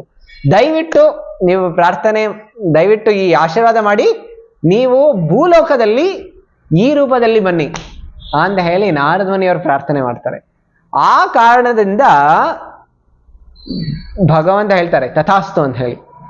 ಅದಕ್ಕೋಸ್ಕರ ಭಗವಂತ ಆ ದಾರು ಬ್ರಹ್ಮನ ರೂಪದಲ್ಲಿ ಈ ಭೂಲೋಕದಲ್ಲಿ ಬರ್ತಾರೆ, ಕಲಿಯುಗದಲ್ಲಿ ವಿಶೇಷವಾಗಿ. ನೋಡಿ, ಸತ್ಯಯುಗದಲ್ಲಿ ಭಗವಂತ ಹೇಗೆ ಬಂದ್ರು? ಬದರಿನಾರಾಯಣನಾಗಿ ಬದ್ರಿನಾಥದಲ್ಲಿ, ಅಲ್ಲಿ ಭಗವಂತ ವಿಶೇಷ ಲೀಲೆಗಳನ್ನ ಮಾಡಿದ್ರು. ಆಮೇಲೆ ತ್ರೇತಾಯುಗದಲ್ಲಿ ಭಗವಂತ ರಾಮಚಂದ್ರನಾಗಿ ಬಂದು ರಾಮೇಶ್ವರನಲ್ಲಿ ಲೀಲೆಗಳನ್ನ ಮಾಡಿದ್ರು. ಆಮೇಲೆ ದ್ವಾಪರ ಯುಗದಲ್ಲಿ ಕೃಷ್ಣನಾಗಿ ದ್ವಾರಕೆಯಲ್ಲಿ ಭಗವಂತ ವಿಶೇಷ ಲೀಲೆಗಳನ್ನ ಮಾಡಿದ್ರು. ಕಲಿಯುಗದಲ್ಲಿ ಭಗವಂತ ಯಾವುದೇ ರೀತಿಯ ರೂಪದಲ್ಲಿ ಅವತಾರ ಆಗಿಲ್ಲ. ಅದಕ್ಕೋಸ್ಕರ ಭಗವಂತನಿಗೆ ಹೇಳ್ತಾರೆ ತ್ರಿಯುಗಿ ಅಂತ ಹೇಳಿ. ಬರೀ 3 ಯುಗಗಳಲ್ಲಿ ಮಾತ್ರ ಭಗವಂತನ ಅವತಾರ ಆಗುತ್ತೆ. ಆಮೇಲೆ ವಿಷ್ಣುವಿನ ರೂಪದಲ್ಲೇ ಆಗುತ್ತೆ. ಆದ್ರೆ ಕಲಿಯುಗದಲ್ಲಿ ಬಂದಾಗ ಅವರು ಯಾವುದೇ ರೀತಿಯ ಮನುಷ್ಯನ ರೂಪ ತಗೊಂಡಿಲ್ಲ. ಹಿಂದೆ ಬೇರೆ ಬೇರೆ ರೂಪಗಳನ್ನ ತಗೊಂಡ್ರು. ಆದ್ರೆ ಕಲಿಯುಗದಲ್ಲಿ ಯಾವುದೇ ರೀತಿಯ ಮನುಷ್ಯನ ರೂಪ ತಗೊಂಡಿಲ್ಲ. ಅವರು ಸಾಕ್ಷಾತ್ ಕಲಿಯುಗದಲ್ಲಿ ಹೇಗೆ ಬರ್ತಾರೆ ಅಂತ ಹೇಳಿದ್ರೆ ಈ ದಾರು ಬ್ರಹ್ಮ ರೂಪದಲ್ಲಿ ಬರ್ತಾರೆ. ಅದಕ್ಕೋಸ್ಕರ ಕಲಿಯುಗ ವಾಸಿಗಳಿಗೆ ಈ ಜಗನ್ನಾಥಪುರಿ ತುಂಬಾ ವಿಶೇಷವಾಗಿರುವಂತಹ ಸ್ಥಳ. ಅದಷ್ಟೇ ಅಲ್ಲ, ವಿಶೇಷವಾಗಿ ಜಗನ್ನಾಥನ ಆರಾಧನೆ ಮಾಡುವಂಥದ್ದು ಕಲಿಯುಗ ವಾಸಿಗಳಿಗೆ ತುಂಬಾ ಮಹಿಮೆಯನ್ನ ತಂದುಕೊಡುತ್ತೆ. ಇದು ಹೇಗೆ ಜಗನ್ನಾಥರು ಕಲಿಯುಗದಲ್ಲಿ ಬಂದರು ಅಂತ ಹೇಳಿ ನಿಮಗೆ ಹೇಳಿದೆ. ಇನ್ನು ಜಗನ್ನಾಥರು ಹೇಗೆ ಎಷ್ಟೊಂದು ಇದರ ಹಿಂದೆ ಇಂದ್ರದ್ಯುಮ್ನ ಮಹಾರಾಜರ ಲೀಲೆಗಳು ಹೇಗೆ ನಡೀತು ಅದೆಲ್ಲವನ್ನು ಮತ್ತೊಂದು ಬಾರಿ ಚರ್ಚೆಯನ್ನ ಮಾಡೋಣ. ಹೇಗೆ ಆ ಜಗನ್ನಾಥನ ವಿಶೇಷವಾದಂತಹ ಕೆತ್ತನೆ ಆಯ್ತು ಅಂತ ಹೇಳಿ ಅದು ಮತ್ತೊಮ್ಮೆ ಯಾವಾಗಲಾದ್ರೂ ಚರ್ಚೆಯನ್ನ ಮಾಡೋಣ. ಈಗ ಈ ಜಗನ್ನಾಥಪುರಿ ಶ್ರೀ ಕ್ಷೇತ್ರ ಇದರ ಮಹಿಮೆಯನ್ನ ನಾನು ಕೆಲವು ಶಾಸ್ತ್ರಗಳ ಮುಖಾಂತರ ನಾನು ತಮ್ಮೆಲ್ಲರ ಮುಂದೆ ಹೇಳ್ತೀನಿ, ತಾವೆಲ್ಲರೂ ಕೇಳಿ. ಒಂದು ದಿನ ಆ ಭಗವಂತ ವಿಷ್ಣು ಗಯಾನಲ್ಲಿ ಹೋಗಿದ್ರು. ಗಯಾನಲ್ಲಿ ಒಂದು ವಿಶೇಷವಾದಂತಹ ರಾಕ್ಷಸ ಇದ್ದ. ಆ ರಾಕ್ಷಸನ ಹೆಸರು ಗಯಾಸುರ ಅಂತ ಹೇಳಿ. ಆ ರಾಕ್ಷಸನನ್ನ ವಧೆ ಮಾಡಿ ಭಗವಂತ ಈ ಉತ್ಕಲ ಪ್ರಾಂತಕ್ಕೆ ಬರ್ತಾರೆ. ಈ ಉತ್ಕಲ ಪ್ರಾಂತದಲ್ಲಿ ಬಂದು ಅವರ 4 ಆಯುಧಗಳು, ಯಾವುದದು? ಶಂಖ, ಚಕ್ರ, ಗದಾ, ಪದ್ಮ. ಈ 4 ಆಯುಧಗಳನ್ನ ಭಗವಂತ ಉತ್ಕಲ ಪ್ರಾಂತದಲ್ಲಿ ಬೇರೆ ಬೇರೆ ಬೇರೆ ಸ್ಥಳಗಳಲ್ಲಿ ಇರ್ತಾರೆ. ಆ ಸ್ಥಳಗಳಲ್ಲಿ ಭಗವಂತ ಅವರ ಶಂಖವನ್ನ ಪುರಿ ಕ್ಷೇತ್ರದಲ್ಲಿ ಇಟ್ರು. ಅದಕ್ಕೋಸ್ಕರ ಈ ಪುರಿ ಕ್ಷೇತ್ರ ಶಂಖದ ರೂಪದಲ್ಲಿದೆ, ಶಂಖ ಕ್ಷೇತ್ರ ಅಂತಾನು ಹೇಳ್ತಾರೆ. ಆಮೇಲೆ ಕೋಣಾರ್ಕ್ ಅಲ್ಲಿ ಸೂರ್ಯನ ಮಂದಿರ ಇದೆ, ಅಲ್ಲಿ ಭಗವಂತ ಅವನ ಪದ್ಮವನ್ನ ಇಟ್ರು, ಅದಕ್ಕೋಸ್ಕರ ಅದನ್ನ ಪದ್ಮಕ್ಷೇತ್ರ ಅಂತ ಹೇಳ್ತಾರೆ. ಆಮೇಲೆ ಜಗನ್ನಾಥಪುರಿಯ ಪಕ್ಕದಲ್ಲಿ ಭುವನೇಶ್ವರ್ ಇದೆ, ಅಲ್ಲಿ ಭಗವಂತ ಅವರ ಚಕ್ರವನ್ನ ಇಟ್ರು, ಅದಕ್ಕೋಸ್ಕರ ಅದನ್ನ ಚಕ್ರಕ್ಷೇತ್ರ ಅಂತ ಹೇಳ್ತಾರೆ. ಆಮೇಲೆ ಜಾಜ್ಪುರ್ ಅಂತ ಇದೆ, ಅಲ್ಲಿ ಭಗವಂತ ಅವರ ಗದೆಯನ್ನ ಇಟ್ರು, ಅದಕ್ಕೋಸ್ಕರ ಅದನ್ನ ಗದಾಕ್ಷೇತ್ರ ಅಂತ ಹೇಳ್ತಾರೆ. ಈ ರೀತಿ ಜಗನ್ನಾಥಪುರಿ ಹೇಗಿದೆ ಅಂತ ಹೇಳಿದ್ರೆ ಒಂದು ಶಂಖದ ರೂಪದಲ್ಲಿದೆ, ಅದಕ್ಕೋಸ್ಕರ ಇದನ್ನ ಶಂಖ ಕ್ಷೇತ್ರ ಅಂತಾನು ಕರೀತಾರೆ. ಈಗ ಈ ಭಗವಂತನ ಶಂಖ ಕ್ಷೇತ್ರದ ಮಹಿಮೆಯನ್ನ ನಾವೆಲ್ಲರೂ ಚರ್ಚೆಯನ್ನ ಮಾಡೋಣ. ಆಮೇಲೆ ಶಂಖ ಕ್ಷೇತ್ರ ಇದನ್ನ ನೀಲಾಚಲ ಅಂತಾನು ಹೇಳ್ತಾರೆ. ನೀಲಾಚಲ ಅಂತ ಹೇಳಿದ್ರೆ ಅಲ್ಲಿ ಸಂಪೂರ್ಣವಾಗಿ ಒಂದು ನೀಲಿ ಪರ್ವತ ಇದೆ, ಅದು ಅಚಲವಾಗಿದೆ. ಅಲ್ಲಿ ನೀಲಿ ಸಮುದ್ರ ಇದೆ ಮತ್ತು ನೀಲಿ ಪರ್ವತವಾಗಿದೆ, ಅದು ಸಂಪೂರ್ಣವಾಗಿ ಅಚಲವಾಗಿದೆ. ಅದಷ್ಟೇ ಅಲ್ಲ, ಭಗವಂತ ಅಲ್ಲಿ ಏನೆಲ್ಲ ಲೀಲೆಗಳನ್ನ ಮಾಡ್ತಾರೆ ಅಂತ ಹೇಳಿದ್ರೆ ಹೇಳ್ತಾರೆ, ಮಥುರಾ ದ್ವಾರಕಾ ಲೀಲಾಹ ಯಾಃ ಕರೋತಿ ಚ ಗೋಕುಲೆ ನೀಲಾಚಲ ಸ್ಥಿತ ಕೃಷ್ಣ ತಾಯೇವ ಚರತಿ ಪ್ರಭು. ಅಲ್ಲಿ ಕೃಷ್ಣ ಯಾವೆಲ್ಲ ಲೀಲೆಗಳನ್ನು ಮಾಡಿದ್ದಾರೆ ಅಂತ ಹೇಳಿದ್ರೆ ಮಥುರಾ, ದ್ವಾರಕಾ ಮತ್ತು ಗೋಕುಲ, ಇಲ್ಲಿ ಏನೆಲ್ಲ ಮಾಡಿದ್ರು. ಯಾಕಂದ್ರೆ ಭಗವಂತ ಕೃಷ್ಣ ಬಂದಿರುವಾಗ ಪ್ರಮುಖವಾಗಿ ಈ 3 ಸ್ಥಳಗಳಲ್ಲಿ ಭಗವಂತ ಎಲ್ಲ ಲೀಲೆಗಳನ್ನ ಮಾಡಿದ್ರು, ಹೌದಲ್ಲ. ಈ 3 ಸ್ಥಳಗಳಲ್ಲಿ ಮಾಡಿರೋ ಲೀಲೆಗಳನ್ನ ಭಗವಂತ ಅವರು ಜಗನ್ನಾಥಪುರಿನಲ್ಲೂ ಮಾಡಿದ್ರು, ಅದಕ್ಕೋಸ್ಕರ ಇದು ತುಂಬಾ ವಿಶೇಷವಾಗಿದೆ. ಇದಷ್ಟೇ ಅಲ್ಲ, ಭಗವಂತ ಇನ್ನೂ ಇದರ ತುಂಬಾ ಮಹಿಮೆಗಳನ್ನ ಹೇಳ್ತಾ ಇದ್ದಾರೆ. ಏನು ಅಂತ ಹೇಳಿದ್ರೆ ಭಗವಂತ ಹೇಳ್ತಾ ಇದ್ದಾರೆ ಬ್ರಹ್ಮಾಂಡ ಪುರಾಣದಲ್ಲಿ ಹೇಳ್ತಾ ಇದ್ದಾರೆ, ವರ್ಷಾನಾಂ ಭಾರತ ಶ್ರೇಷ್ಠ ದೇಶಾನಾಂ ಉತ್ಕಲ ಸ್ಮೃತ ಉತ್ಕಲಸ್ಯ ಸಮದೇಶೋ ದೇಶೋ ನಾಸ್ತಿ ಮಹೀತಲೆ. ಭಗವಂತ ಹೇಳ್ತಾ ಇದ್ದಾರೆ ಎಲ್ಲ ಜಂಬೂ ದ್ವೀಪದಲ್ಲಿ 9 ವರ್ಷಗಳಿದೆ. ಆ 9 ವರ್ಷಗಳಲ್ಲಿ ತುಂಬಾ ಪ್ರಮುಖವಾದಂತಹ ವರ್ಷ ಅಂತಾರೆ ಭಾರತ ವರ್ಷ. ನಾವಿರುವಂತಹ ವರ್ಷಕ್ಕೆ ಭಾರತ ವರ್ಷ ಅಂತ ಹೇಳ್ತಾರೆ. ಆಮೇಲೆ ಈ ವರ್ಷದಲ್ಲಿ ತುಂಬಾ ಪ್ರಮುಖವಾದ ದೇಶ ಅಂತ ಹೇಳಿದ್ರೆ ಭಾರತದಲ್ಲಿಯೂ ತುಂಬಾ ಪ್ರಮುಖವಾಗಿರೋದು ಅಂತ ಹೇಳಿದ್ರೆ ಉತ್ಕಲ ಪ್ರಾಂತ ಅಂತ ಹೇಳ್ತಿದ್ದಾರೆ. ಈ ಉತ್ಕಲ ಪ್ರಾಂತ ಯಾವುದು ಅಂತ ಹೇಳಿದ್ರೆ ಈಗ ಇರುವಂತಹ ಒರಿಸ್ಸಾ ಅಂತ ಹೇಳ್ತಾರಲ್ಲ, ಈ ಪ್ರದೇಶ, ಈ ರಾಜ್ಯ, ಇದಕ್ಕೆ ಉತ್ಕಲ ಅಂತ ಹೇಳ್ತಾರೆ. ಈ ಉತ್ಕಲಸ್ಯ ಸಮದೇಶೋ ದೇಶೋ ನಾಸ್ತಿ ಮಹೀತಲೆ. ಈ ಉತ್ಕಲಕ್ಕೆ ಸಮನಾಗಿರುವಂತಹ ಪ್ರಾಂತ, ಆಧ್ಯಾತ್ಮಿಕ ಮಹಿಮಾನ್ವಿತವಾಗಿರುವಂತಹ ಪ್ರಾಂತ ಮತ್ಯಾವುದು ಇಲ್ಲ ಅಂತ ಭಗವಂತನೇ ಹೇಳ್ತಾರೆ ಬ್ರಹ್ಮಾಂಡ ಪುರಾಣದಲ್ಲಿ. ಇದಿಷ್ಟೇ ಅಲ್ಲ, ಲಕ್ಷ್ಮೀದೇವಿ ಸಾಕ್ಷಾತ್ ಸ್ಕಂದ ಪುರಾಣದಲ್ಲಿ ಈ ರೀತಿ ಹೇಳ್ತಿದ್ದಾಳೆ ಪಂಚಕ್ರೋಶಂ ಇದಂ ಕ್ಷೇತ್ರಂ ಸಮುದ್ರಾಂತ ವ್ಯವಸ್ಥಿತಂ ದ್ವಿಕ್ರೋಶಂ ತೀರ್ಥರಾಜಸ್ಯ ತಟ ಭೂಮೌ ಸುನಿರ್ಮಲಂ ಸುವರ್ಣ ಬಾಲು ಕಾಕೀರ್ಣಂ ನೀಲಪರ್ವತ ಶೋಭಿತಂ ಯೋಸೌ ವಿಶ್ವೇಶ್ವರೋ ದೇವ ಸಾಕ್ಷಾತ್ ನಾರಾಯಣಾತ್ಮಕಂ. ಇಲ್ಲಿ ಸಾಕ್ಷಾತ್ ನಾರಾಯಣ ವಾಸ ಮಾಡ್ತಾ ಇದ್ದಾರೆ, ಸಾಕ್ಷಾತ್ ನಾನು ಇಲ್ಲೇ ಇರ್ತೀನಿ, ಈ ಪ್ರದೇಶವನ್ನ ಬಿಟ್ಟು ನಾವು ಯಾವಾಗ್ಲೂ ಒಂದು ಕ್ಷಣನೂ ಬಿಟ್ಟು ಹೋಗೋದಿಲ್ಲ ಅಂತ ಭಗವಂತ ಹೇಳ್ತಾರೆ. ಅದಕ್ಕೋಸ್ಕರ ಹೇಳ್ತಾರೆ ಭಗವಂತ ಈ ಪ್ರದೇಶವನ್ನು ಬಿಟ್ಟು ಯಾವಾಗ್ಲೂ ಹೋಗೋದಿಲ್ಲ. ಅದಕ್ಕೋಸ್ಕರ ಸ್ಕಂದ ಪುರಾಣದಲ್ಲಿ ಮತ್ತೊಮ್ಮೆ ಹೇಳ್ತಾರೆ, ಸತ್ಯಂ ಸತ್ಯಂ ಪುನಃ ಸತ್ಯಂ ಸತ್ಯಂ ಏತದ್ ಬ್ರವೀಮಿತೆ ಪ್ರಾಸಾದ ಭಂಗೆ ತತ್ ಸ್ಥಾನಂ ನ ತ್ಯಾಜ್ಯಾಮಿ ಕದಾಚನ. ನಾನು ಸತ್ಯವಾಗಿ ಹೇಳ್ತಾ ಇದ್ದೀನಿ. 3 ಬಾರಿ ಭಗವಂತ ಹೇಳ್ತಾ ಇದ್ದಾರೆ ನಾನು ಸತ್ಯವನ್ನೇ ಹೇಳ್ತೀನಿ. ಏನು ಅಂತ ಹೇಳಿದ್ರೆ ನಾನು ಈ ಸ್ಥಳವನ್ನ ಬಿಟ್ಟು ಯಾವಾಗಲೂ ಹೋಗೋದಿಲ್ಲ. ಭಗವಂತ ಹೇಳ್ತಾ ಇದ್ದಾರೆ ನನ್ನ ಮಂದಿರವನ್ನ ಯಾರೇ ಬಂದು ನಾಶ ಮಾಡ್ಲಿ ಆಗ್ಲೂ ನಾವು ಹೋಗೋದಿಲ್ಲ. ಅದಷ್ಟೇ ಅಲ್ಲ, ಈ ಸೃಷ್ಟಿ ಯಾವಾಗ ನಾಶ ಆಗತ್ತೆ, ಪ್ರಳಯ ಆಗೋಗ್ಬಿಟ್ಟ ಮೇಲೇನು ಈ ಪ್ರದೇಶ ಯಾವಾಗ್ಲೂ ಹಾಗೆ ಇರುತ್ತೆ. ಇದು ಶಾಶ್ವತವಾದಂತಹ, ಹೇಗೆ ಆಧ್ಯಾತ್ಮಿಕ ಜಗತ್ತು ಹೇಗೆ ಶಾಶ್ವತವಾಗಿದೆ ಅದೇ ರೀತಿ ಈ ಪುರಿ ಕ್ಷೇತ್ರವು ಶಾಶ್ವತವಾಗಿ ಇರುತ್ತೆ ಅಂತ ಭಗವಂತ ಹೇಳ್ತಾ ಇದ್ದಾರೆ.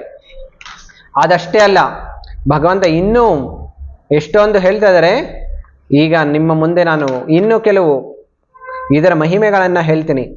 ಈ ಪುರುಷೋತ್ತಮ ಕ್ಷೇತ್ರ ಎಷ್ಟು ಮಹಿಮಾನ್ವಿತವಾಗಿದೆ ಅಂತ ಹೇಳಿದ್ರೆ, ಒಂದು ದಿನ ಆ ಸಾಕ್ಷಾತ್ ಶ್ರೀಕೃಷ್ಣ ಏನ್ ಮಾಡ್ತಾರೆ, ಭಗವಾನ್ ಶಂಕರರಿಗೆ ಕರೀತಾರೆ. ಆ ಶಂಕರರಿಗೆ ಕರೆದು ಹೇಳ್ತಾರೆ, ನಾನು ಇವತ್ತು ನಿನಗೆ ಒಂದು ಅತ್ಯುತ್ತಮವಾದ ಸ್ಥಳವನ್ನು ತೋರಿಸ್ಬೇಕು ಅಂತ ಇದ್ದೀನಿ. ಆ ಸ್ಥಳ ಏನು ಅಂತ ಹೇಳಿದ್ರೆ ಏಕಾಮ್ರವನ ಅಂತ ಹೇಳಿ. ಈ ಸ್ಥಳ ಪುರಿ ಕ್ಷೇತ್ರ, ಪುರಿ ಧಾಮದ ಪಕ್ಕದಲ್ಲೇ ಇದೆ. ಈ ಸಂಪೂರ್ಣ ಏಕಾಮ್ರವನ ಎಷ್ಟು ಅದ್ಭುತವಾದಂಥ ರಚನೆ ಆಗಿದೆ ಅಂತ ಹೇಳಿದ್ರೆ ತುಂಬಾ ಮನೋಹರವಾಗಿದೆ. ಆಮೇಲೆ ತಪಸ್ಸಿಗೂ ತುಂಬಾ ಅದ್ಭುತವಾದಂತಹ ಸ್ಥಳವಾಗಿದೆ. ಆಮೇಲೆ ವಾರಣಾಸಿ ಕ್ಷೇತ್ರ ಎಷ್ಟು ಮಹಿಮಾನ್ವಿತವಾಗಿದೆ, ಅಷ್ಟೇ ಮಹಿಮಾನ್ವಿತವಾಗಿ ಈ ಕ್ಷೇತ್ರವೂ ಅಷ್ಟೇ. ಆಮೇಲೆ ಈ ಕ್ಷೇತ್ರದ ಮಹಿಮೆ, ಆಧ್ಯಾತ್ಮಿಕ ಮಹಿಮೆ ಎಷ್ಟಿದೆ ಅಂತ ಹೇಳಿದ್ರೆ ಇದನ್ನ ಸಾಕ್ಷಾತ್ ಕೆಲವು ಶಬ್ದಗಳಲ್ಲಿ ವರ್ಣನೆ ಮಾಡೋದಕ್ಕೆ ಸಾಧ್ಯವಾಗೋದಿಲ್ಲ. ಈ ಕ್ಷೇತ್ರದಲ್ಲಿ ಪುರುಷೋತ್ತಮ ಕ್ಷೇತ್ರ, ಪುರಿ ಕ್ಷೇತ್ರದಲ್ಲಿ ನಾನು ಸ್ವಯಂ ವಾಸವಾಗಿದ್ದೀನಿ. ಆ ಪಕ್ಕದಲ್ಲೇ ಭುವನೇಶ್ವರ ಕ್ಷೇತ್ರ, ಈಗ ಏನ್ ಹೇಳ್ತಾ ಇದ್ವಿ ಭುವನೇಶ್ವರ, ಅದನ್ನ ಹಿಂದೆ ಏಕಾಮ್ರವನ ಅಂತ ಹೇಳ್ತಾ ಇದ್ರು. ಆ ಕ್ಷೇತ್ರದಲ್ಲಿ ನೀನು ವಾಸ ಮಾಡು. ಅಲ್ಲಿ ನೀನು ನಿಮ್ಮ ಪತ್ನಿ ಯಾರು ಪಾರ್ವತಿ ದೇವಿ ಅವರ ಜೊತೆ ನೀವು ಸಾಕ್ಷಾತ್ ನೀವು ಅಲ್ಲಿ ವಾಸ ಮಾಡ್ಬೋದು. ಸಂಪೂರ್ಣ ಜಗತ್ತು ನಾಶ ಆದಾಗ್ಲೂ ಈ ಕ್ಷೇತ್ರ ಹಾಗೆ ಇರುತ್ತೆ, ಅಲ್ಲಿ ನೀವು ಸತತವಾಗಿ ವಾಸವನ್ನ ಮಾಡ್ಬೋದು ಅಂತ ಹೇಳಿ. ಆಮೇಲೆ ಭಗವಂತ ಹೇಳ್ತಾ ಇದ್ದಾರೆ ಈ ಪುರುಷೋತ್ತಮ ಕ್ಷೇತ್ರದ ಮಹಿಮೆಗಳೆಲ್ಲ ಏನು ಅಂತ ಹೇಳಿ. ಅವ್ರು ಹೇಳ್ತಾ ಇದ್ದಾರೆ ಇದು 80 ಮೈಲಿಗಳಿದೆ, 10 ಯೋಜನೆಗಳು 80 ಮೈಲಿಗಳಿದೆ. ಈ ಪ್ರದೇಶದಲ್ಲಿ ಯಾರೆಲ್ಲ ಜೀವಿಗಳಿದಾರಲ್ಲ ಈ ಎಲ್ಲಾ ಜೀವಿಗಳಿಗೆ ಚತುರ್ಭುಜ ರೂಪಗಳಿದೆ. ಅವರು ಪ್ರಾಣಿಗಳು ಆಗಿರ್ಬೋದು, ಮನುಷ್ಯರು ಆಗಿರ್ಬೋದು, ಯಾವುದೇ ಜೀವ ಜಂತುಗಳಾಗಿರ್ಬೋದು, ಎಲ್ಲರಿಗೂ 4 ಚತುರ್ಭುಜ ರೂಪಗಳಿದೆ ಅಂತ ಹೇಳ್ತಾರೆ. ಹಾಗಾದ್ರೆ ನಮ್ಗೆ ಅನ್ನಿಸ್ಬೋದು, ರೋಜಿ ನಾವು ಎಷ್ಟೋ ಬಾರಿ ಪುರಿಗೂ ಹೋಗಿದ್ದೀವಿ ಆದ್ರೆ ಚತುರ್ಭುಜ ರೂಪ ಕಾಣಿಸಿಲ್ಲ ಅಂತ. ಅದಕ್ಕೋಸ್ಕರ ಭಗವಂತ ಹೇಳಿದ್ರು ಈ ಚತುರ್ಭುಜ ರೂಪಗಳು ಸಾಮಾನ್ಯವಾಗಿ ನಮಗೆ ಮನುಷ್ಯನ ಕಣ್ಣುಗಳಿಗೆ ಕಾಣಿಸೋದಿಲ್ಲ, ಇದು ದೇವತೆಗಳಿಗೆ ಕಾಣಿಸುತ್ತೆ. ಅವ್ರು ಯಾವಾಗ ಅವರ ವಿಮಾನಗಳಲ್ಲಿ ಹೋಗ್ತಾ ಇರ್ತಾರೆ ಆಗ ಅವ್ರು ಜಗನ್ನಾಥಪುರಿ ಕ್ಷೇತ್ರದಲ್ಲಿ ನೋಡಿದ್ರೆ ಎಲ್ಲಾ ಜೀವಿ ಜಂತುಗಳು ಅವರಿಗೆ ಚತುರ್ಭುಜ ರೂಪಗಳಿದೆ ಅಂತ ಹೇಳಿ ಕಾಣಿಸುತ್ತೆ.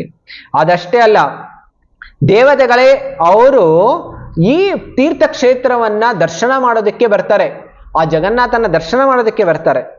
ಈ ಕ್ಷೇತ್ರದಲ್ಲಿ ಯಾರಾದ್ರೂ ಹೋಗಿ ಚೆನ್ನಾಗಿ ನಿದ್ದೆ ಮಾಡಿ ಬಂದ್ರು ಹೇಳ್ತಾರೆ, ಆ ನಿದ್ದೆ ಮಾಡಿದ್ರ ಫಲ ಎಷ್ಟಿದೆ ಅಂತ ಹೇಳಿದ್ರೆ ಸಮಾಧಿಯಲ್ಲಿ ಇದ್ರೆ ಭಗವಂತನ ತನ್ಮಯತರಾಗಿ ಭಗವಂತನ ಧ್ಯಾನದಲ್ಲಿ ಸಮಾಧಿಯಾಗಿದ್ರೆ ಏನು ಫಲ ಬರುತ್ತಲ್ಲ ಆ ಫಲವೇ ಬಂದ್ಬಿಡುತ್ತೆ.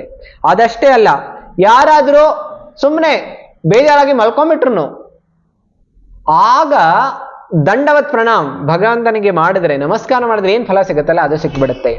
ಅದಷ್ಟೇ ಅಲ್ಲ, ಯಾರು ಸುಮ್ಮನೆ ಅಲ್ಲಿ ವಾಕಿಂಗ್ ಮಾಡೋದಕ್ಕೆ ಹೋದರೆ ಇಲ್ಲ ರೋಡ್ ತಿರುಗೋದಕ್ಕೆ ಹೋದ್ರು ಅವ್ರಿಗೆ ಪ್ರದಕ್ಷಿಣೆ ಮಾಡಿರುವಂತಹ ಮಂದಿರದ ಪ್ರದಕ್ಷಿಣೆ ಮಾಡುವಂತಹ ಫಲ ಬಂದ್ಬಿಡತ್ತೆ.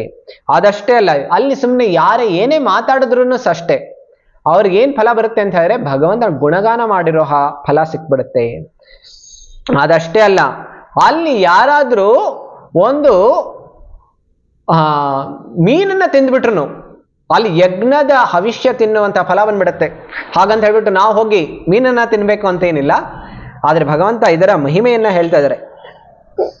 ಆ ಕ್ಷೇತ್ರದಲ್ಲಿ ಯಾರೆಲ್ಲ ಇದಾರಲ್ಲ ಅವರು ನನ್ನ ಸಮಾನರಾಗಿದ್ದಾರೆ ಭಗವಂತ ಹೇಳ್ತಾ ಇದ್ದಾರೆ. ಆಮೇಲೆ ಇದಿಷ್ಟೇ ಅಲ್ಲ, ಕೊನೆಯದಲ್ಲಿ ತುಂಬಾ ಮುಖ್ಯವಾಗಿ ಹೇಳ್ತಾ ಇದ್ದಾರೆ, ಈ ಕ್ಷೇತ್ರದಲ್ಲಿ ಯಾರೆಲ್ಲ ಇದ್ದಾರೆ ಅವರೆಲ್ಲರೂ ಯಮರಾಜರ ಅಧೀನದಿಂದ ದೂರ ಇರ್ತಾರೆ. ಅಲ್ಲಿ ಯಮರಾಜರ ಪ್ರಭುತ್ವ ಇರೋದಿಲ್ಲ, ಪ್ರಭಾವ ಇರೋದಿಲ್ಲ. ಅಲ್ಲಿ ಸಾಕ್ಷಾತ್ ಶ್ರೀಕೃಷ್ಣನೇ ಇರ್ತಾರೆ. ಅವರ ಯಾರೆಲ್ಲ ಜೀವಿಗಳಿರ್ತಾರಲ್ಲ ಆ ಎಲ್ಲಾ ಜೀವಿಗಳಿಗೆ ಶಿಕ್ಷೆ ಮತ್ತೆ ಲಾಭ ಇಲ್ಲ ಪುಣ್ಯದ ಫಲ ಕೊಡೋದಕ್ಕಾಗಿ ಭಗವಂತ ಸ್ವಯಂ ನಿರ್ಧಾರ ಮಾಡ್ತಾರೆ, ತೀರ್ಮಾನ ಮಾಡ್ತಾರೆ. ಇದು ಈ ರೀತಿ ಚೈತನ್ಯ ಭಾಗವತದಲ್ಲಿ ಬರುತ್ತೆ. ಇದಿಷ್ಟೇ ಅಲ್ಲ, ಅಲ್ಲಿ ಹೇಳ್ತಾ ಇದ್ದಾರೆ ಬೃಹತ್ ಭಾಗವತಾಮೃತದಲ್ಲಿ ಸನಾತನ ಗೋಸ್ವಾಮಿ ಅವರು ಪುರಿಧಾಮದ ಮಹಿಮೆಯನ್ನ ಹೇಳ್ತಾ ಇದ್ದಾರೆ. ಈ ಪುರುಷೋತ್ತಮ ಕ್ಷೇತ್ರದಲ್ಲಿ ನೀಲಾಚಲದಲ್ಲಿ ಯಾರಿದಾರಲ್ಲ ಅವರೆಲ್ಲರೂ ತುಂಬಾ ಮಹಿಮಾನ್ವಿತರಾಗಿದ್ದಾರೆ. ಆಮೇಲೆ ಅಲ್ಲಿ ಸಾಕ್ಷಾತ್ ಈ ಪುರುಷೋತ್ತಮನೇ ಸಂಪೂರ್ಣ ಒರಿಸ್ಸಾ ಪ್ರಾಂತವನ್ನ ಅವರು ರಕ್ಷಣೆ ಮಾಡ್ತಾ ಇದ್ದಾರೆ. ಅಲ್ಲಿ ಸಾಕ್ಷಾತ್ ಲಕ್ಷ್ಮೀ ದೇವಿನೇ ಜಗನ್ನಾಥರಿಗೆ ಅಡುಗೆಯನ್ನ ಮಾಡ್ತಾಳೆ.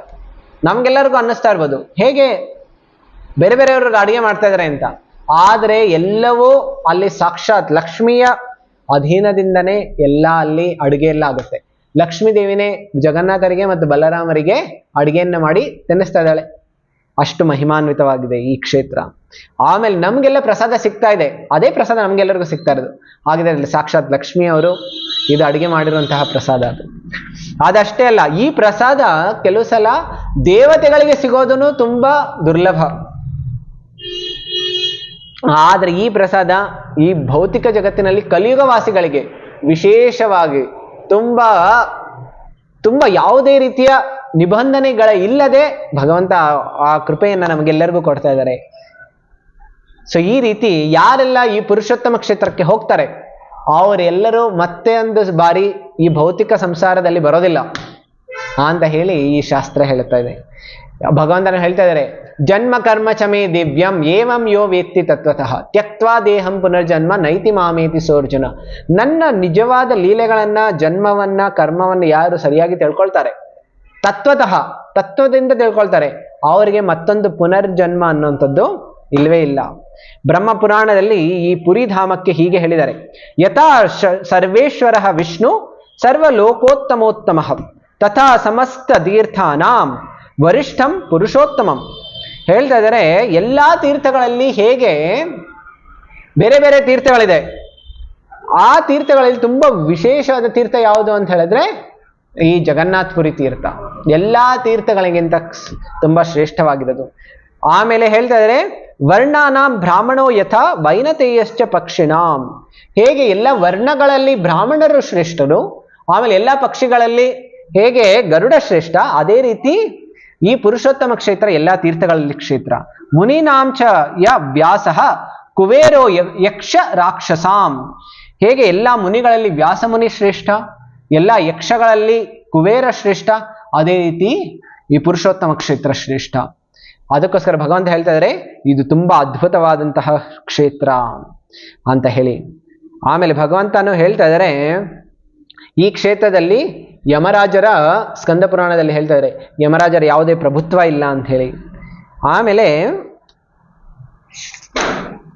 ಈ ಕ್ಷೇತ್ರದಲ್ಲಿ ಈ ಜಗನ್ನಾಥಪುರಿಗೆ ಯಾವೆಲ್ಲ ಹೆಸರುಗಳಿದೆ ಅದನ್ನ ನಾವು ಚರ್ಚೆ ಮಾಡೋಣ. ಜಗನ್ನಾಥಪುರಿಗೆ ಹೇಳ್ತಾರೆ ಪುರಿ ಕ್ಷೇತ್ರ ಅಂತ. ಯಾಕೆ ಪುರಿ ಕ್ಷೇತ್ರ ಅಂತ ಹೇಳಿದ್ರೆ, ಈ ಪುರಿ ಕ್ಷೇತ್ರದಲ್ಲಿ ಸಾಕ್ಷಾತ್ ಪುರುಷ ಇದ್ದಾರೆ. ಯಾವ ಪುರುಷ? ಪುರುಷೋತ್ತಮ. ಆಮೇಲೆ ಆ ಪುರುಷೋತ್ತಮ ಹೇಗೆ ಸಂಪೂರ್ಣರಾಗಿದ್ದಾರೆ, ಅದಕ್ಕೋಸ್ಕರ ಇದನ್ನ ಪುರಿ ಅಂತ ಹೇಳ್ತಾರೆ. ಇದನ್ನ ಶಂಖ ಕ್ಷೇತ್ರ ಅಂತ ಹೇಳ್ತಾರೆ. ಯಾಕೆ ಅಂತ ಹೇಳಿದ್ರೆ ಇದು ಶಂಖದ ಆಕಾರದಲ್ಲಿದೆ.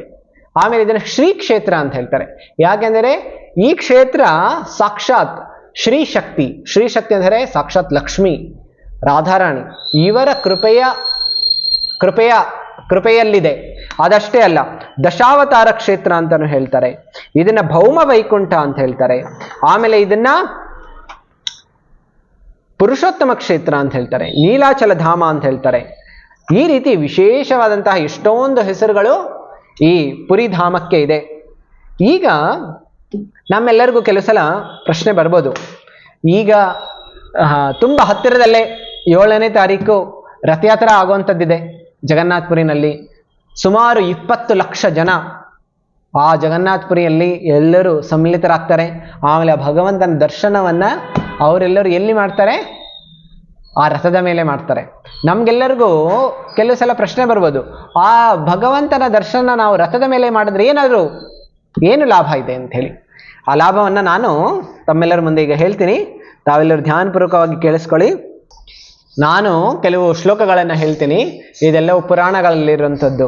ಸೂತ ಸಂಹಿತೆಯಲ್ಲಿ ಈ ರೀತಿ ಇದೆ, ರಥೇತು ವಾಮನಂ ದೃಷ್ಟ್ವಾ ಪುನರ್ಜನ್ಮನ ವಿದ್ಯತೆ. ಯಾರು ಆ ರಥದಲ್ಲಿ ವಾಮನ ರೂಪ ಅಂತ ಹೇಳಿದ್ರೆ ಸಾಕ್ಷಾತ್ ಕೃಷ್ಣ ಭಗವಂತ, ಆ ಜಗನ್ನಾಥನನ್ನ ಯಾರು ನೋಡ್ತಾರೆ, ದರ್ಶನ ಮಾಡ್ತಾರೆ ಆ ರಥದಲ್ಲಿ, ಪುನರ್ಜನ್ಮನ ವಿದ್ಯತೆ, ಅವನಿಗೆ ಮತ್ತೊಂದು ಬಾರಿ ಈ ಭೌತಿಕ ಜಗತ್ತಿನಲ್ಲಿ ಪುನರ್ಜನ್ಮ ಅನ್ನುವಂಥದ್ದಿಲ್ಲ. ಇದಿಷ್ಟೇ ಅಲ್ಲ, ಭಗವಂತ ಸ್ಕಂದ ಪುರಾಣದಲ್ಲಿ ವೈಷ್ಣವ ಖಂಡದಲ್ಲಿ ಪುರುಷೋತ್ತಮ ಕ್ಷೇತ್ರ ಮಹಾತ್ಮೆಯಲ್ಲಿ ಹೇಳ್ತಾ ಇದ್ದಾರೆ, ಸತ್ಯಂ ಸತ್ಯಂ ಪುನಃ ಸತ್ಯಂ ಪ್ರತಿಜಾನೆ ದ್ವಿಜೋತ್ತಮಾಹ ನಾಥ ಶ್ರೇಯ ಪರೋ ವಿಷ್ಣುರ್ ಉತ್ಸವ ಶಾಸ್ತ್ರ ಸಮ್ಮತಃ ಯಥಾ ರಥ ವಿಹಾರೋಯಂ ಮಹಾವೇದಿ ಮಹೋತ್ಸವ. ಹೇಳ್ತಾ ಇದ್ದಾರೆ, ಸತ್ಯಂ ಸತ್ಯಂ ಪುನಃ ಸತ್ಯಂ, ನಾನು ಸತ್ಯವಾಗಿ ಹೇಳ್ತಾ ಇದ್ದೀನಿ. ನೋಡಿ ಎಷ್ಟು ಬಾರಿ ಭಗವಂತ ಹೇಳ್ತಾ ಇದ್ದಾರೆ. ಯಾಕಂದ್ರೆ ನಮ್ಗೆ ಕೆಲಸ ಎಲ್ಲ ನಮಗೆ ಬರೋದಿಲ್ಲ. ಓ ಪ್ರಭುಜಿ ಇವರು ತುಂಬಾ ಜಾಸ್ತಿ ಇರೋಕ್ಕಿಂತ ಜಾಸ್ತಿ ಹೇಳ್ತಾ ಇದ್ದಾರೆ ಅಂತ ಹೇಳಿ ನಮಗೆಲ್ಲರಿಗೂ ಅನ್ನಿಸ್ಬಿಡ್ಬೋದು. ಅದಕ್ಕೋಸ್ಕರ ಭಗವಂತನ ವಾಕ್ಯವನ್ನು ಕೆಲಸ ನಾವು ಸೀರಿಯಸ್ ಆಗಿ ತಗೊಳ್ಳೋದಿಲ್ಲ. ಅದಕ್ಕೋಸ್ಕರ ಭಗವಂತ ಹೇಳ್ತಾ ಇದಾರೆ, 3 ಬಾರಿ ಹೇಳ್ತಾ ಇದಾರೆ, ನಾನು ಸತ್ಯವನ್ನ ಹೇಳ್ತಾ ಇದ್ದೀನಿ, ದಯವಿಟ್ಟು ಕೇಳಿಸ್ಕೊಳ್ಳಿ. ಏನು ಅಂತಾರೆ, ನಾನು ಶಪಥ ಮಾಡ್ತಾ ಇದ್ದೀನಿ, ಪ್ರತಿಜಾನೆ ದ್ವಿಜೋತ್ತಮ ನಾಥ ಶ್ರೇಯ ಪರೌ ವಿಷ್ಣೋರ್, ನಿಮಗೆ ಇದಕ್ಕಿಂತ ಹೆಚ್ಚು ಶ್ರೇಯ ಸಿಗೋದಿಲ್ಲ. ಏನು? ಉತ್ಸವ ಶಾಸ್ತ್ರ ಸಮ್ಮತಃ ಯಥಾ ರಥ ವಿಹಾರೋಯಂ ಮಹಾವೇದಿ ಮಹೋತ್ಸವ. ಹೇಗೆ ಆ ಭಗವಂತ ಜಗನ್ನಾಥ್ ಬಲದೇವ್ ಸುಭದ್ರ ಅವರನ್ನ ರಥದಲ್ಲಿ ಕರ್ಕೊಂಡು ಹೋಗ್ತಾರೆ, ರಥದಲ್ಲಿ ಕರ್ಕೊಂಡು ಹೋಗಿ ಮಹಾವೇದಿಯಲ್ಲಿ ಗುಂಡೀಚ ಆ ಮಂದಿರದಲ್ಲಿ ಮಹಾವೇದಿ ಅನ್ನುವಂಥದ್ದೇ, ಅಲ್ಲಿ ಅವರನ್ನ ಕೂರಿಸ್ತಾರೆ. ಅಲ್ಲಿ ನಡೆಯುತ್ತಂತೆಲ್ಲ ಈ ಮಹೋತ್ಸವ, ಈ ರಥಯಾತ್ರಾ ಮಹೋತ್ಸವ. ಶಾಸ್ತ್ರದಲ್ಲಿ ಎಷ್ಟೊಂದು ಮಹೋತ್ಸವಗಳಿದೆ, ಎಷ್ಟೊಂದು ಪೂಜೆಗಳು ಮಾಡ್ಬೋದು, ಹಬ್ಬಗಳನ್ನ ಮಾಡ್ಬೋದು, ಆದ್ರೆ ಈ ಮಹೋತ್ಸವ ಇದೆಯಲ್ಲ, ಇದು ತುಂಬಾ ಶ್ರೇಷ್ಠವಾಗಿದೆ ಅಂತ ಸಾಕ್ಷಾತ್ ಭಗವಂತನೇ ಹೇಳ್ತಾ ಇದ್ದಾರೆ. ಅದಷ್ಟೇ ಅಲ್ಲ, ಈಗ ನಮಗೆ ಬೇರೆ ಬೇರೆ ಪ್ರಶ್ನೆಗಳು ಬರ್ಬೋದು. ಇದನ್ನ ರಥಯಾತ್ರವನ್ನ ನಾವೇನಾದ್ರೂ ಇದರಲ್ಲಿ ಭಾಗವಹಿಸಿದ್ರೆ ಏನು ಫಲ ಸಿಗತ್ತೆ? ಮಹಾವೇದೀಂ ವ್ರಜಂತಂ ತಂ ರಥಸ್ಥಂ ಪುರುಷೋತ್ತಮಂ ಬಲಭದ್ರಂ ಸುಭದ್ರಾಂ ಚ ಜನ್ಮ ಕೋಟಿ ಶತೋದ್ಭವಂ ದೃಷ್ಟ್ವಾ ಪಾಪಂ ನಾಶಯತಿ ನಾತ್ರ ಕಾರ್ಯ ವಿಚಾರಣ. ಹೇಳ್ತಾ ಇದ್ದಾರೆ, ನಾನು ಆ ಸಂಪೂರ್ಣ ರಥದಲ್ಲಿ ಹೋಗ್ತಾ ಇರ್ತೀನಲ್ಲ, ಆ ರಥದಲ್ಲಿ ಹೋಗ್ತಾ ಇರುವಾಗ ನನ್ನ ದರ್ಶನ ಯಾರು ಮಾಡ್ತಾರೆ? ಜಗನ್ನಾಥ್ ಬಲದೇವ್ ಸುಭದ್ರ ನನ್ನ ದರ್ಶನ ಯಾರು ಮಾಡ್ತಾರೆ? ಜನ್ಮ ಕೋಟಿ ಶತೋದ್ಭವಂ ಪಾಪ ನಾಶಯತಿ. ಜನ್ಮ ಕೋಟಿ ಕೋಟಿ ಜನ್ಮಗಳಿಂದ ಮಾಡಿರುವಂತ ಪಾಪ ಎಲ್ಲವೂ ಬರೀ ಒಂದು ಸಲ ದರ್ಶನ ಮಾಡಿದ್ರೆ ನಾಶ ಆಗೋಗ್ಬಿಡುತ್ತೆ. ಆಮೇಲೆ ಭಗವಂತ ಲೆಕ್ಕಾಚಾರ ಮಾಡಿ ಮಾಡೋದಿಲ್ಲ. ಆಯ್ತು, ಇಷ್ಟು ಕೋಟಿ ಜನ್ಮ ಮಾತ್ರ, ಅದಕ್ಕಿಂತ ಹಿಂದೆ ಇಲ್ಲ. ಭಗವಂತ ಏನು ಲೆಕ್ಕಾಚಾರ ಇಲ್ಲದೆ ಪೂರ್ತಿ ಅಕೌಂಟ್ ಡಿಲೀಟ್ ಮಾಡ್ಬಿಡ್ತಾರೆ, ಬರೀ ಭಗವಂತನ ದರ್ಶನ ಮಾಡಿದ್ರೆ. ಅದಷ್ಟೇ ಅಲ್ಲ, ಭಗವಂತ ಹೇಳ್ತಾ ಇದ್ದಾರೆ, ಆಯ್ತು ಏನ್ ಸಿಗುತ್ತೆ? ಒಂದು ಪಾಪನಾಶ ಆಗುತ್ತೆ, ಆದ್ರೆ ಮತ್ತೇನ್ ಸಿಗುತ್ತೆ? ಭಗವಂತ ಹೇಳ್ತಾರೆ, ನೀಲಾದ್ರೌ ದಶವರ್ಷಾನಿ ಗುಂಡೀಚ ಮಂಡಪೇ ದಿನೇ ದಿವಾ ತದ್ ದರ್ಶನಂ ಪುನಃ ರಾತ್ರೌ ದಶಗುಣಂ ಭವೇತ್ ಗುಂಡೀಚ ನಾಮ ದೇವೇಶ ಭಕ್ತಿ ಮುಕ್ತಿ ಫಲಪ್ರದ ತಸ್ಮೈ ಕಿಲವರಂ ಚಾಸೌ ದದೌ ಸ ಪುರುಷೋತ್ತಮ. ಯಾರು ಆ ಭಗವಂತನ ದರ್ಶನ ಮಾಡ್ತಾರೆ, 10 ದಿನದ ಕಾಲ ಭಗವಂತ ಗುಂಡೀಚ ಮಂದಿರದಲ್ಲಿ ದರ್ಶನವನ್ನ ಕೊಡ್ತಾರೆ. ಗುಂಡೀಚ ಮಂದಿರದಲ್ಲಿ ದರ್ಶನ ಕೊಡೋದಕ್ಕೆ ಯಾವಾಗ ಭಗವಂತ ಹೋಗ್ತಾರೆ, ಅಲ್ಲಿ ಯಾರು ಭಗವಂತನ ದರ್ಶನ ಮಾಡ್ತಾರೆ, ವಿಶೇಷವಾಗಿ ರಾತ್ರಿಯ ದರ್ಶನ ಯಾರು ಮಾಡ್ತಾರೆ, ಭಗವಂತ ಹೇಳ್ತಾರೆ ಅವ್ರಿಗೆ ಎಷ್ಟೊಂದು ಪುಣ್ಯ ಸಿಗುತ್ತೆ ಅಂತಾರೆ. ಭಕ್ತಿ ಮುಕ್ತಿ ಎಲ್ಲ ಸಿಕ್ಬಿಡುತ್ತೆ. ಮೋಕ್ಷ ಪ್ರಾಪ್ತಿ ಮಾಡ್ಕೊಳ್ಳೋದಕ್ಕೆ ಏನೆಲ್ಲ ಮಾಡ್ತಾ ಇದ್ದಾರೆ, ಆದ್ರೆ ಆ ಮೋಕ್ಷ ತುಂಬಾ ಸುಲಭವಾಗಿ ಸಿಕ್ಬಿಡುತ್ತೆ ಬರೀ ಭಗವಂತನ ದರ್ಶನ ಮಾಡಿ. ಆಮೇಲೆ ಹೇಳ್ತಾ ಇದ್ದಾರೆ ಭಕ್ತಿನೇ ಸಿಕ್ಬಿಡುತ್ತೆ ಅಂತ ಹೇಳಿ. ಆಮೇಲೆ ಯಾರು ಭಗವಂತನ ದರ್ಶನ ಮಾಡ್ತಾರೆ ಅವ್ರಿಗೆ ಪುನರ್ಜನ್ಮ ಇಲ್ಲ ಅಂತಾನು ಭಗವಂತ ಹೇಳ್ತಾ ಇದ್ದಾರೆ. ಇದಿಷ್ಟೇ ಅಲ್ಲ, ಭಗವಂತ ಇನ್ನು ನೋಡಿ ಏನೆಲ್ಲ ಹೇಳ್ತಾ ಇದ್ದಾರೆ. ಪದ್ಮ ಪುರಾಣದಲ್ಲಿ ಭಗವಂತ ಈ ರೀತಿ ಹೇಳ್ತಾರೆ, ರಥಸ್ಥಿತಂ ವ್ರಜಂತಂ ತಂ ಮಹಾವೇದಿ ಮಹೋತ್ಸವೇ ಯೇ ಪಶ್ಯಂತಿ ಮುದಾ ಭಕ್ತ್ಯ ವಾಸಸ್ತೇಷಾಂ ಹರೇ ಪದೇ. ಭಗವಂತ ಹೇಳ್ತಾ ಇದ್ದಾರೆ, ಯಾರು ನನ್ನ ದರ್ಶನ ಮಾಡ್ತಾರಲ್ಲ ಅವ್ರಿಗೆ ವಾಸ ಎಲ್ಲಿ ಕೊಡ್ತೀನಿ? ಹರೇ ಪದೇ, ಅಂದ್ರೆ ಆ ವೈಕುಂಠದಲ್ಲಿ ಅವರಿಗೆ ವಾಸವನ್ನ ಕೊಡ್ತೀನಿ ಅಂತ ಹೇಳಿ ಭಗವಂತ ಹೇಳ್ತಾ ಇದ್ದಾರೆ. ಇದಿಷ್ಟೇ ಅಲ್ಲ, ಇನ್ನು ರಥಯಾತ್ರೆ ಇನ್ನೂ ಎಷ್ಟೊಂದು ಮಹಿಮೆಗಳಿದೆ. ಸಮಯ ಕಡಿಮೆ ಇದೆ, ನಾನು ಕೊನೆಯ ಒಂದು ಕಥೆಯನ್ನು ಹೇಳಿ ನಾನು ಮುಕ್ತಾಯವನ್ನ ಮಾಡ್ತೀನಿ. ಈ ರಥಯಾತ್ರೆ ನಡೆಯೋದಕ್ಕೆ ಏನು ಕಾರಣ, ಇದರ ಹಿಂದೆ ಏನಾದ್ರೂ ಮಹಿಮೆ ಇದೆಯಾ, ಕಥೆ ಇದೆಯಾ ಅಂತ ಹೇಳಿ. ಒಂದು ದಿನ ದ್ವಾರಕೆಯಲ್ಲಿ ಶ್ರೀಕೃಷ್ಣ ಮತ್ತು ಎಲ್ಲ ರಾಣಿಯರು ಮತ್ತೆ ಎಲ್ಲ ದ್ವಾರಕಾವಾಸಿಗಳು ಅವ್ರಿಗೆಲ್ಲರಿಗೂ ಅನ್ನಿಸ್ತಾ ಇತ್ತು, ಈಗ ಸೂರ್ಯಗ್ರಹಣ ಬರ್ತಾ ಇದೆ, ಈ ಸೂರ್ಯಗ್ರಹಣದಿಂದ ಇರುವಾಗ ನಾವೆಲ್ಲಾದ್ರೂ ತೀರ್ಥಕ್ಷೇತ್ರಕ್ಕೆ ಹೋಗ್ಬೇಕು, ತೀರ್ಥಕ್ಷೇತ್ರದಲ್ಲಿ ಹೋಗಿ ಸ್ನಾನ ಮಾಡಿ ಬರಬೇಕು ಅಂತ ಹೇಳಿ. ಭಗವದ್ಗೀತೆ ಮೊದಲನೇ ಶ್ಲೋಕದಲ್ಲಿ ಭಗವಂತ ಹೇಳ್ತಾರೆ, ಧರ್ಮಕ್ಷೇತ್ರೇ ಕುರುಕ್ಷೇತ್ರೇ ಸಮವೇತ ಯುಯುತ್ಸವ. ಎಲ್ಲಾ ಕ್ಷೇತ್ರಗಳಲ್ಲಿ ತುಂಬಾ ಧರ್ಮವಾದ ಕ್ಷೇತ್ರ ಯಾವುದು ಅಂತ ಹೇಳಿದ್ರೆ ಕುರುಕ್ಷೇತ್ರ. ಅದಕ್ಕೋಸ್ಕರ ದ್ವಾರಕಾವಾಸಿಗಳು ಎಲ್ಲರೂ ಕೃಷ್ಣನ ಜೊತೆ ಕುರುಕ್ಷೇತ್ರಕ್ಕೆ ಹೋಗ್ತಾರೆ. ಆ ಕುರುಕ್ಷೇತ್ರದಲ್ಲಿ ಹೋದಾಗ ಅಲ್ಲಿ ಅದೇ ಸಮಯದಲ್ಲಿ ಬೃಂದಾವನದಿಂದಾನು ಎಷ್ಟೋ ಗೋಪಿಯರು ಮತ್ತೆ ಎಲ್ಲಾ ವ್ರಜವಾಸಿಗಳು ಬಂದಿರ್ತಾರೆ. ಆ ವ್ರಜವಾಸಿಗಳು ಬಂದು ಗಮನಿಸ್ತಾ ಇರ್ತಾರೆ, ಇಲ್ಲಿ ಸಾಕ್ಷಾತ್ ಶ್ರೀಕೃಷ್ಣನು ಬಂದಿದ್ದಾರೆ. ಆದ್ರೆ ಗೋಪಿಯರು ಎಲ್ಲರಿಗೂ ಅನ್ನಿಸ್ತಾ ಇತ್ತು, ವಿಶೇಷವಾಗಿ ಗೋಪಿಯರಿಗೆ ಅನ್ನಿಸ್ತಾ ಇತ್ತು, ಇಲ್ಲಿ ಶ್ರೀಕೃಷ್ಣನ ರೂಪ ತುಂಬಾ ವಿಭಿನ್ನವಾಗಿದೆ. ಕೃಷ್ಣ ಯಾವಾಗ ವೃಂದಾವನದಲ್ಲಿದ್ರು ಅವ್ರ ಕೊಳಲನ್ನ ಊದ್ತಾ ಇದ್ರು, ಈಗ ಅವ್ರ ಕೈನಲ್ಲಿ ಕೊಳಲು ಇಲ್ಲ, ಚಕ್ರ ಇದೆ. ಆಮೇಲೆ ವೃಂದಾವನದಲ್ಲಿ ಬರೀ ಭಗವಂತ ಪಂಚ ಹಾಕೊಳ್ತಾ ಇದ್ರು, ಒಂದು ಶಾಲ್ ಹಾಕೊಳ್ತಾ ಇದ್ರು, ವೈಜಯಂತಿ ಮಾಲೆ ಹಾಕೊಳ್ತಾ ಇದ್ರು. ಆಮೇಲೆ ತುಂಬಾ ಒಂದು ಬೇರೆ ಬೇರೆ ಅರಣ್ಯದಲ್ಲಿ ಸಿಗುವಂತಹ ಬೇರೆ ಬೇರೆ ಹೂವುಗಳನ್ನ ಹಾಕೊಳ್ತಾ ಇದ್ರು. ಆಮೇಲೆ ಒಂದು ಪೇಟ ಕಟ್ಕೊಳ್ತಾ ಇದ್ರು. ಆಮೇಲೆ ಒಂದು ನವಿಲಿನ ಗರಿ ಭಗವಂತ ಹಾಕೊಳ್ತಾ ಇದ್ರು. ಆದ್ರೆ ಈಗ ಭಗವಂತ ಸಂಪೂರ್ಣ ರೂಪ ಬದಲಾವಣೆ ಆಗೋಗ್ಬಿಟ್ಟಿದೆ. ಈಗ ಭಗವಂತ ರಾಜನ ರೂಪದಲ್ಲಿದ್ದಾರೆ. ಆಮೇಲೆ ಯುದ್ಧ ಮಾಡುವಂತಹ ಯಾವಾಗ್ಲೂ ಆ ಸನ್ನಿವೇಶದಲ್ಲಿ ಇರ್ತಾರೆ. ಆ ಗೋಪಿಯರು ಎಲ್ಲರಿಗೂ ಅನ್ನಿಸ್ತಾ ಇತ್ತು, ನಾವು ಕೃಷ್ಣನನ್ನ ಈ ರೂಪದಲ್ಲಿ ನೋಡೋದಕ್ಕೆ ಇಷ್ಟಪಡೋದಿಲ್ಲ. ಅವರು ಭಗವಂತನಿಗೆ ಪ್ರಾರ್ಥನೆ ಮಾಡ್ತಾ ಇದ್ರು, ದಯವಿಟ್ಟು ನೀವು ಮತ್ತೆ ಬನ್ನಿ ವೃಂದಾವನದಲ್ಲಿ. ಆ ವೃಂದಾವನದಲ್ಲಿ ನಾವು ನಿಮ್ಮನ್ನ ತ್ರಿಭಂಗ ಲಲಿತ ಶ್ಯಾಮ ಆ ರೂಪದಲ್ಲಿ ನೋಡಬೇಕು ಅಂತ ಆಸೆ ಪಡ್ತಾ ಇದ್ದೀವಿ ಅಂತ ಹೇಳಿದ್ರೆ, ನಾವು ನಿಮ್ಮನ್ನ ಒಬ್ಬ ಸಾಮಾನ್ಯವಾಗಿ ಗೋಪಾಲ ಹೇಗಿರ್ತಾನೆ, ನೀವು ನಿಮ್ಮ ನವಕಿಶೋರ ಯೌವನ ರೂಪದಲ್ಲಿ ದಯವಿಟ್ಟು ವೃಂದಾವನದಲ್ಲಿರುವಂತಹ ವೃಂದಾವನ ಕೃಷ್ಣನ ರೂಪದಲ್ಲಿ ನಮಗೆ ದರ್ಶನ ಕೊಡಿ. ನೀವು ದಯವಿಟ್ಟು ಮತ್ತೊಮ್ಮೆ ಈ ಕುರುಕ್ಷೇತ್ರ ಬಿಟ್ಟು, ದ್ವಾರಕೆಯನ್ನ ಬಿಟ್ಟು ನೀವು ಮತ್ತೊಮ್ಮೆ ಬನ್ನಿ ವೃಂದಾವನಕ್ಕೆ ಅಂತ ಹೇಳಿ ಅವರು ಭಗವಂತನಿಗೆ ವಿಶೇಷವಾಗಿ ಪ್ರಾರ್ಥನೆಯನ್ನ ಮಾಡ್ತಾ ಇದ್ರು. ಅವರ ಹೃದಯದಲ್ಲಿ ಭಗವಂತನನ್ನ ಒಂದು ರಥದಲ್ಲಿ ಕೂರಿಸಿ ಎಲ್ಲ ರಾಣಿಯರು, ವೃಂದಾವನದ ಗೋಪಿಯರು ಎಲ್ಲರೂ ಆ ರಥವನ್ನ ವೃಂದಾವನ ರಥ ಕರ್ಕೊಂಡು ಹೋಗ್ತಾ ಇದ್ರು. ಕುರುಕ್ಷೇತ್ರದಿಂದ ವೃಂದಾವನಕ್ಕೆ ಕರ್ಕೊಂಡು ಹೋಗುವಂತಹ ಈ ಸನ್ನಿವೇಶ ಇದೆಯಲ್ಲ, ಇದೇ ರಥಯಾತ್ರ ಅಂತ ಹೇಳಿದ್ರೆ, ಕುರುಕ್ಷೇತ್ರದಲ್ಲಿ ಭಗವಂತ ಐಶ್ವರ್ಯದ ರೂಪದಲ್ಲಿದ್ದಾರೆ, ಐಶ್ವರ್ಯ ರಾಜನ ರೂಪದಲ್ಲಿದ್ದಾರೆ. ಆದ್ರೆ ವೃಂದಾವನದಲ್ಲಿ ಭಗವಂತ ಒಂದು ಮಾಧುರ್ಯ ರೂಪದಲ್ಲಿದ್ದಾರೆ. ಅದಕ್ಕೋಸ್ಕರ ರಥಯಾತ್ರ ಅಂತ ಹೇಳಿದ್ರೆ ಭಗವಂತನನ್ನ ಮತ್ತೊಮ್ಮೆ ಕುರುಕ್ಷೇತ್ರದಿಂದ ವೃಂದಾವನಕ್ಕೆ ಕರ್ಕೊಂಡು ಹೋಗೋದು ಅಂತ ಹೇಳಿದ್ರೆ, ಭಗವಂತನನ್ನ ನಮ್ಮ ಹೃದಯದಲ್ಲಿ ಕರ್ಕೊಂಡು ಹೋಗೋದು. ಭಗವಂತ ಈಗ ಅವರ ಧಾಮದಲ್ಲಿದ್ದಾರೆ, ಬೇರೆ ಕಡೆ ಇದ್ದಾರೆ, ಆದ್ರೆ ನಮ್ಮ ಹೃದಯದಲ್ಲಿ ಬರೀ ಅಂಧಕಾರ ಇದೆ. ಈಗ ಭಗವಂತನನ್ನು ನಮ್ಮ ಹೃದಯದಲ್ಲಿ ಕರೆಯೋಣ. ಇದು ಈ ರಥಯಾತ್ರದ ಗೌಣವಾದಂತಹ ಅರ್ಥ. ಈ ರೀತಿ ಜಗನ್ನಾಥನ ಮಹಿಮೆಗಳು ತುಂಬಾ ಅಗಾಧವಾಗಿದೆ. ನಾನು ಹೇಳಿರೋದು ಒಂದು ಕಿಂಚಿತ್ ಅಷ್ಟೇ. ಇದರಲ್ಲಿ ಇನ್ನು ಮಹಿಮೆಗಳು ಅನಂತವಾಗಿದೆ. ನಾವು ಇವೆಲ್ಲವನ್ನು ಮತ್ತೊಮ್ಮೆ ಸಮಯ ಸಿಕ್ಕಾಗ ಚರ್ಚೆಯನ್ನ ಮಾಡಬಹುದು. ಹರೇ ಕೃಷ್ಣ. ಹರೇ ಕೃಷ್ಣ. ನಿಮ್ಮೆಲ್ಲರದು ಏನಾದ್ರೂ ಪ್ರಶ್ನೆಗಳಿದ್ರೆ ನೀವು ಕೇಳಬಹುದು. ಯಾರ್ದಾದ್ರೂ ಏನಾದ್ರು ಪ್ರಶ್ನೆಗಳಿದ್ರೆ ಕೇಳಿ. ಎಲ್ಲ ಯಾರಾದ್ರೂ ನಿಮ್ಗೇನು ಅರ್ಥ ಆಯ್ತು, ಏನು ಇಷ್ಟ ಆಯ್ತು ಅದನ್ನ